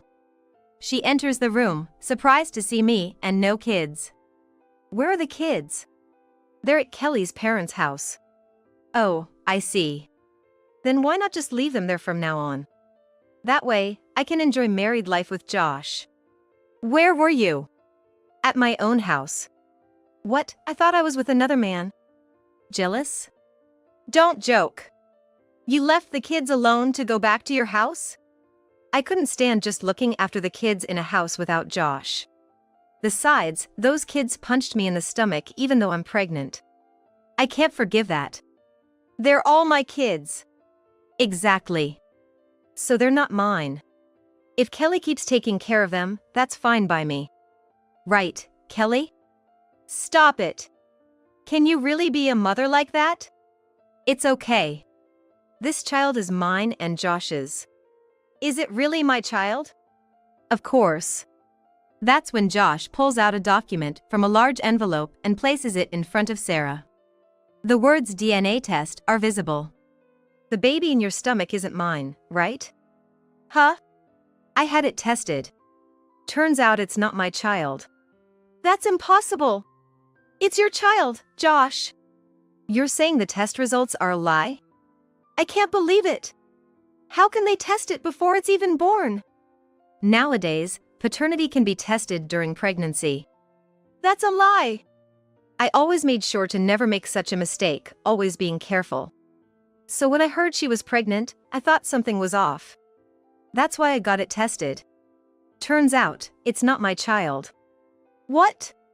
Then whose child is it? Must be Kelly's brother's. Or maybe some other guy's. Didn't think it'd be discovered. What do you mean? Well, Josh is more handsome and kinder, and his smile is exactly my type. I thought he was much better than him. When I got pregnant with that guy's child, I thought if I said it was Josh's, Kelly would divorce him and Josh would marry me. That's insane. I mean, we did have a relationship, so I thought it wouldn't be found out. I never intended to marry you. What? But I'm much younger than Kelly. Age doesn't matter. I can't marry a woman who'd leave the kids alone. But the kids will be taken care of at Kelly's parents' house, so it's fine. I won't take them in. It's over between us, Sarah. What? No way. It was just a fling from the start. I thought it'd end when I got bored. I made Kelly write the divorce papers when you said you were pregnant, but I never planned to divorce. That's awful. Compared to what you did to the kids, it's nothing. After being clearly rejected by Josh, Sarah left the house crying. I thought it would be more of a battle, but it ended quite easily. Now, I went to pick up the kids from my parents' house. It was more complicated there. My brother was there, and he said he had no intention of continuing the marriage with a woman who cheated like Sarah. Josh offered to cancel the divorce since he wasn't the father, but I firmly said I had no lingering feelings for a cheater. The kids, seeing all this, refused to live with Josh. They cried, saying they wouldn't go back to their dads, so it was decided they'd stay with us. However, we agreed that he would pay $7,000 a month in child support. Josh, who always loved kids, tried to take them in, but since they refused, he had to start working a night job in addition to his day job to pay them. He thought remarrying might help him get the kids back, so he started dating again, but when he mentioned the kids, they all ran away. He came back to me proposing remarriage, thinking it was the best solution. But I refused, not wanting to marry a cheater. The kids, seeing this, glared at Josh, protecting their mom. In the end, Josh, once so handsome, grew thin and haggard from his busy work life, a shadow of his former self. As for Sarah, she tried to reconcile with my brother, thinking if Josh didn't work out, he might. But he refused, saying he couldn't stay with a cheating woman. She ended up living alone, something she feared the most. Moreover, the child she gave birth to had an illness, and she's struggling every day. She regrets not cheating and wishes she had continued her marriage with my brother. As for me, thanks to the child support, we're living comfortably. The kids have found a stable place, no longer looking sad, and we're all filled with happiness. Wow, look! Those big round eyes. True that. It's been years since I've seen a baby this close. Just looking at her is so soothing. Babies really are wonderful, aren't they? My sister, Emily, had given birth, and my in-laws insisted on seeing the baby, coming all the way from afar. The baby, being cradled by Emily, was sleeping soundly at the center of attention. You're being such a good girl today, not crying. I wonder what kind of adult you'll grow into. Ah, babies are great. Why don't we have one, huh, Linda? Inside the room, filled with warm sunlight, I harbored swirling emotions that were mine alone. Well, babies are a blessing, you know. All right, let's start trying for a baby. I want a child too. The moment I heard this, I slowly stood up. All eyes in the room turned to me. Eh? Aren't you already a dad to this little one? All eyes then shifted to the baby. My name is Linda. I turned 41 this year. Currently, I work part-time at a deli in a shopping mall close to our home. My husband, Michael, is 2 years older than me and works as a long-haul truck driver for a transport company, spending most of his days on the road. He comes home maybe once or twice a week. We both prefer not to be too involved with each other, so I rarely feel lonely. At least, that's what I tell myself. The only thing that makes me feel lonely is the fact that we don't have children. It's not that we never wanted them. In our 20s, just married, we thought it was just a matter of timing and youth. But as I entered my 30s, the absence of children started to feel more pressing, and we even tried some of the then uncommon fertility treatments. I was getting anxious about not seeing results, but Michael felt differently. If nothing comes of it after all this time, what's the point in continuing? Maybe, but if we keep trying, it might work out. I'm tired from work, and spending my days off at the hospital is just depressing. I'm healthy, Linda. Maybe the problem is with you? After that, Michael stopped going to the treatments. Honestly, we weren't exactly flush with cash. Feeling resentful of Michael's words, I gradually stopped going to the hospital too. Good morning, you're up early. Good morning. I just woke up early, couldn't get back to sleep. The lady who greeted me while I was taking out the trash lived on the floor below. We've been living in this apartment complex for almost 20 years, and she's been here even longer. Not just her, but many of the residents have lived here for a long time. Maybe that's why the age group here is on the older side, but everyone's nice and there's never any neighborhood trouble. If there's any trouble, it's within the home. I muttered to myself, unheard by anyone. When I was younger, I dreamt of spending all my time with him. But now, the only relief I have is when Michael is away at work. While our relationship isn't bad on the surface, after over 20 years of marriage, our conversations have dwindled. Plus, we both naturally avoid talking about children. Then one afternoon, the doorbell rang. Hey sis, it's Emily. Come in, welcome. Standing at the door was my sister, Emily, 5 years my junior. I started dating Michael and moved in with him around the time Emily graduated from high school and left our family home. Our family home isn't too far from where we live. Our mother moved into a nursing home, and since then, our father, George, has been living alone. Ever drop by to see Dad? No, I've been too busy to go back home.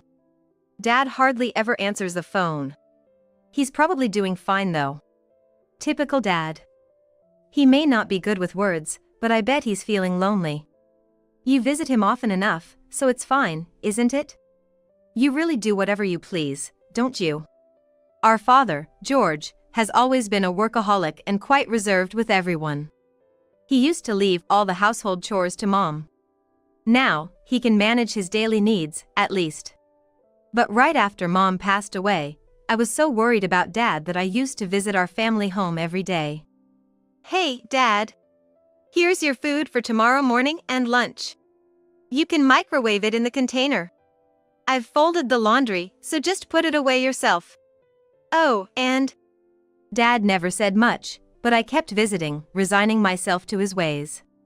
Michael's parents, on the other hand, live far away in a place where snow piles up to an adult's height in winter. They're much more sociable than my dad and often come to visit us.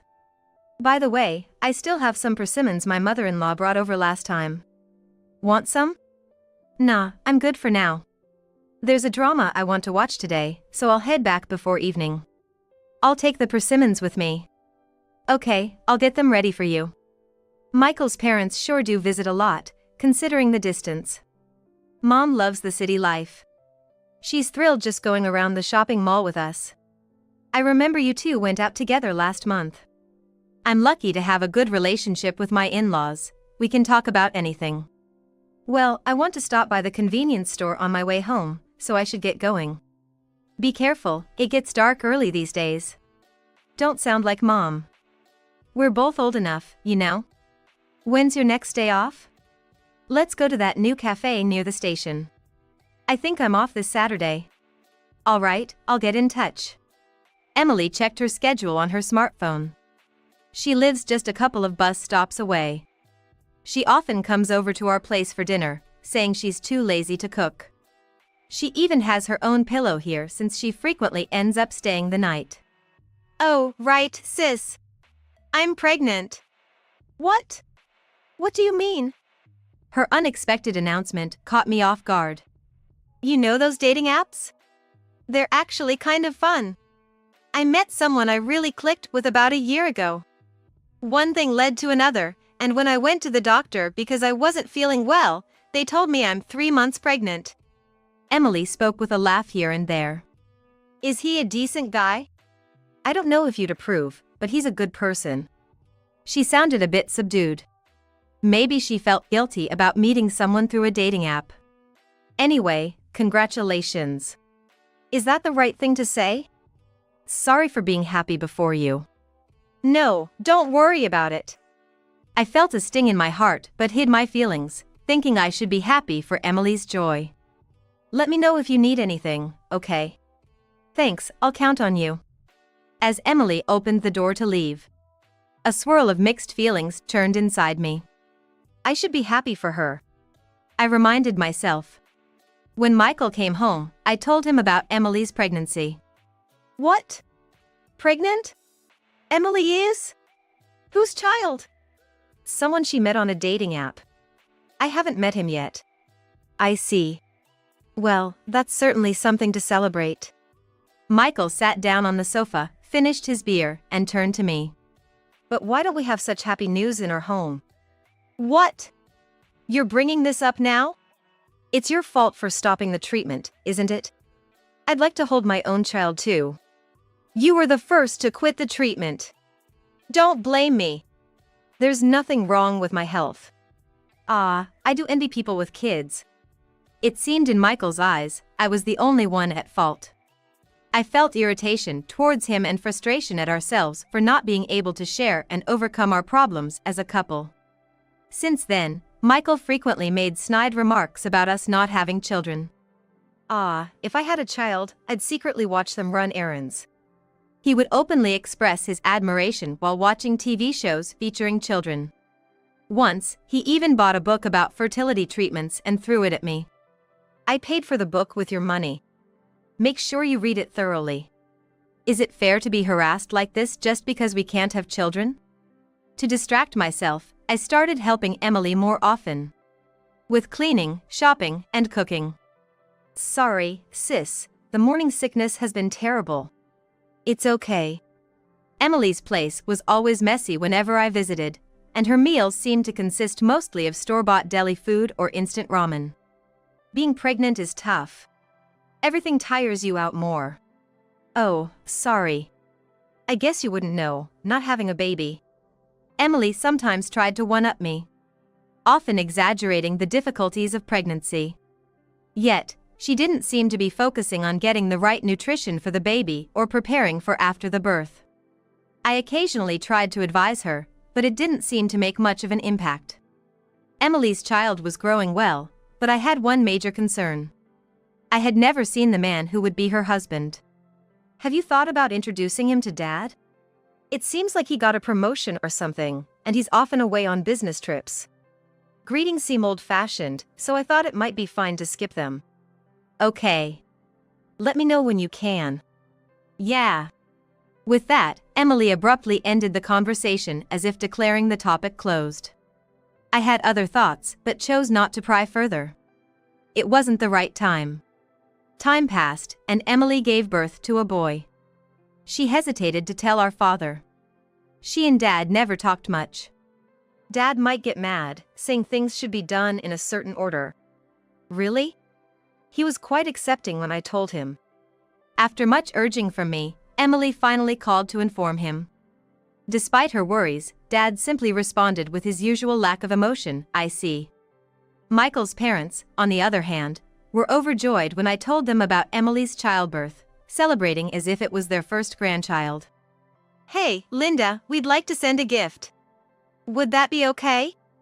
They sent Emily congratulatory gifts through Michael, diaper cakes, bibs, baby clothes, and more. Unable to hold back, they eagerly hoped to meet the baby, if Emily wouldn't mind. Michael's parents want to see the baby. Why? It's none of their business. They gave you a lot of gifts, right? It wouldn't hurt to meet them. Initially reluctant, Emily eventually gave in. I arranged for everyone to meet at my house, and the celebration began surrounded by an abundance of food ordered by Michael's parents. Look at those big round eyes. It's been years since I've seen a baby up close. Michael's parents were incredibly excited. Michael, who was also present, seemed ready to enjoy the gathering. Babies are great. Why don't we have one, Linda? Well, babies are a blessing. Even so, not being able to get pregnant for nearly 20 years, I wonder if there's something wrong with you. That's not true. Right, let's try for a baby again. I want one too. I slowly stood up as he said this. All eyes turning to me. What? But you're already this child's father, aren't you? I pointed to the baby Emily was holding, now sleeping peacefully. The room fell into an astonishing silence. Emily was the first to speak, laying the baby down and glaring at me. What are you talking about? That's ridiculous. You've gone crazy because you can't have kids? That's right. My child? Are you saying Emily and I had an affair? Ridiculous. Michael's parents watched the exchange, confused. I get it. You're trying to make up some story to claim the baby as your own. It's shameful to frame your sister like this. Exactly. You've always been like this. Blaming others. Maybe it's your fault we don't have kids. Michael's mother tried to intervene, but I took out my smartphone. I decided not to trust you too when I saw this. The smartphone screen displayed Emily's home. I showed them the accumulated photos one after another. There were photos of Michael leaving her place and the two of them embracing passionately. Michael and Emily, who had just been insulting me, were speechless and turned pale. This photo was taken 3 years ago. Why do you have such a thing? When Emily stayed over, you seemed unusually excited, Michael. And Emily, you were too close to him. I was worried. That was just normal. I learned a few days before I took this photo from the old lady downstairs. She said she heard a woman's voice, thought someone was home. Odd, since I was just returning from my part-time job. That could have been a mistake. Maybe she heard the TV. Oh, you said you were at work that day, but you were home, Michael. At first, I thought you were seeing another woman. I didn't want to believe it but decided to track your smartphone's GPS to be sure. You had no right to do that. Then I found out you were at Emily's place. That alone wasn't enough evidence, and I couldn't bring myself to go there. So I asked someone to take these photos. The shock of seeing those photos was almost suffocating. But my anger and determination overcame it. I've been watching you too, knowing the truth. Did you think you were not being caught? I gathered plenty of evidence. So you doubted my pregnancy announcement? It was a shock. I wanted it to be a lie. But Emily, you always avoid eye contact and flee when you lie. You did the same when I asked about the father. What are you talking about? The atmosphere in the room was heavy. I felt a tremendous pressure. But I couldn't back down now. This had to be resolved today, or I'd regret it forever. This is a lie, a mistake. Michael, did you betray Linda? My father-in-law's voice trembled. And my mother-in-law looked ready to cry. I felt sorry for involving them but needed witnesses. The house had turned into a battlefield. When suddenly the front door burst open. It was my father. With heavy footsteps, my father marched in confidently and headed straight towards Emily. Dad! His face was red with anger. Emily! You! What? It's none of your business, Dad. Still saying that after all this? I saw and heard you too with my own eyes and ears. What are you talking about? I don't know anything about that. I was the one who took the photos. Linda came to me in tears, asking for help. I tracked you too instead of her. I had tracked their movements with GPS and wanted to capture them in a photo as definitive proof. But doubt crept in. Should I really expose the truth? Or pretend nothing happened and continue as before? In my dilemma, I turned to my father. My stubborn father listened to me empathetically. The way he faced the mistakes his own daughter had made was incredibly reassuring. He offered to help me by capturing the situation firsthand, instead of me doing it. Don't meddle in unnecessary matters. In front of the entrance, you two were talking loudly. I could hear everything clearly from a distance. Do you remember what you were talking about? I don't remember every little thing. You said, I can't stand that only Linda gets to be happy, and Michael said, I love you more than Linda. I want to break up with her and be with you instead. If you want to hear it in your own voices, I recorded it on my phone. My usually quiet father was unable to contain his anger. I too wanted to be happy about having a grandson. But when I heard the truth from Linda, I felt more ashamed than anything. Children can't choose their parents. When this child learns the truth, can you face him as a parent? Seeing my father speak his mind brought me close to tears for the first time today. I tried to hide my watery eyes and turned back to Michael and Emily. My father started speaking in a resonating, calm voice. Apologize now, Emily. Apologize sincerely. It's not too late to ask for forgiveness. Apologize from your heart, right here, right now. I don't know anything. It's not my fault. Emily was flustered and backed into a corner by my father. Tears were streaming down her face, but I felt no sympathy. Michael, where are you going? I turned around to see Michael trying to sneak out, but my father-in-law caught him. What kind of person are you? My father-in-law, having caught Michael, forced him to apologize to me. Then, my father-in-law himself also apologized. Linda, I'm sorry. So sorry. His voice trembled differently than before. Next to my father-in-law, my mother-in-law, crying, apologized along with him. Michael seemed resigned and didn't resist. Please lift your faces. Dad, calm down. The baby will wake up. I took a deep breath and pulled out my final card from my bag. Our marriage is beyond repair. Michael, let's get a divorce. I put the divorce papers in front of Michael. Divorce? Yes. I can no longer trust you. Isn't this an overreaction? It was just a fling. Michael's face showed the most pitiful expression I had ever seen. A fling? You're saying I was just a fling to you? I even had a baby because of this fling. Emily, scolded by my father and betrayed by Michael, shouted in a face twisted with anger and sorrow. I don't know anything about a baby. Is there even proof it's mine? It's definitely your child, Michael. There's no one else. Under the pressure, both began to shed their pretenses. Michael, you always talked about longing for children, yet now you reject this baby? Well, that's... And Emily, why did you get involved with someone else's husband? Like Dad said earlier, I couldn't stand the idea of only you being happy. Isn't it true that you were desperate for attention, and the only one who showed interest was Michael? Blaming me made you feel less guilty. What do you know, just because you're married? Emily always had trouble keeping relationships for long. It wouldn't be surprising if she felt inferior to me. But that doesn't excuse her actions. After all, I had been betrayed for these 3 years. Sorry, but I've made up my mind. I'm going back to my parents' house. This way, you'll have what you want, your child and the baby. Isn't this what you wanted? What about leaving? Who will do the housework then? Obviously, Emily will. Right? What? Why should I have to do that? That's what Michael wants in a wife, isn't it?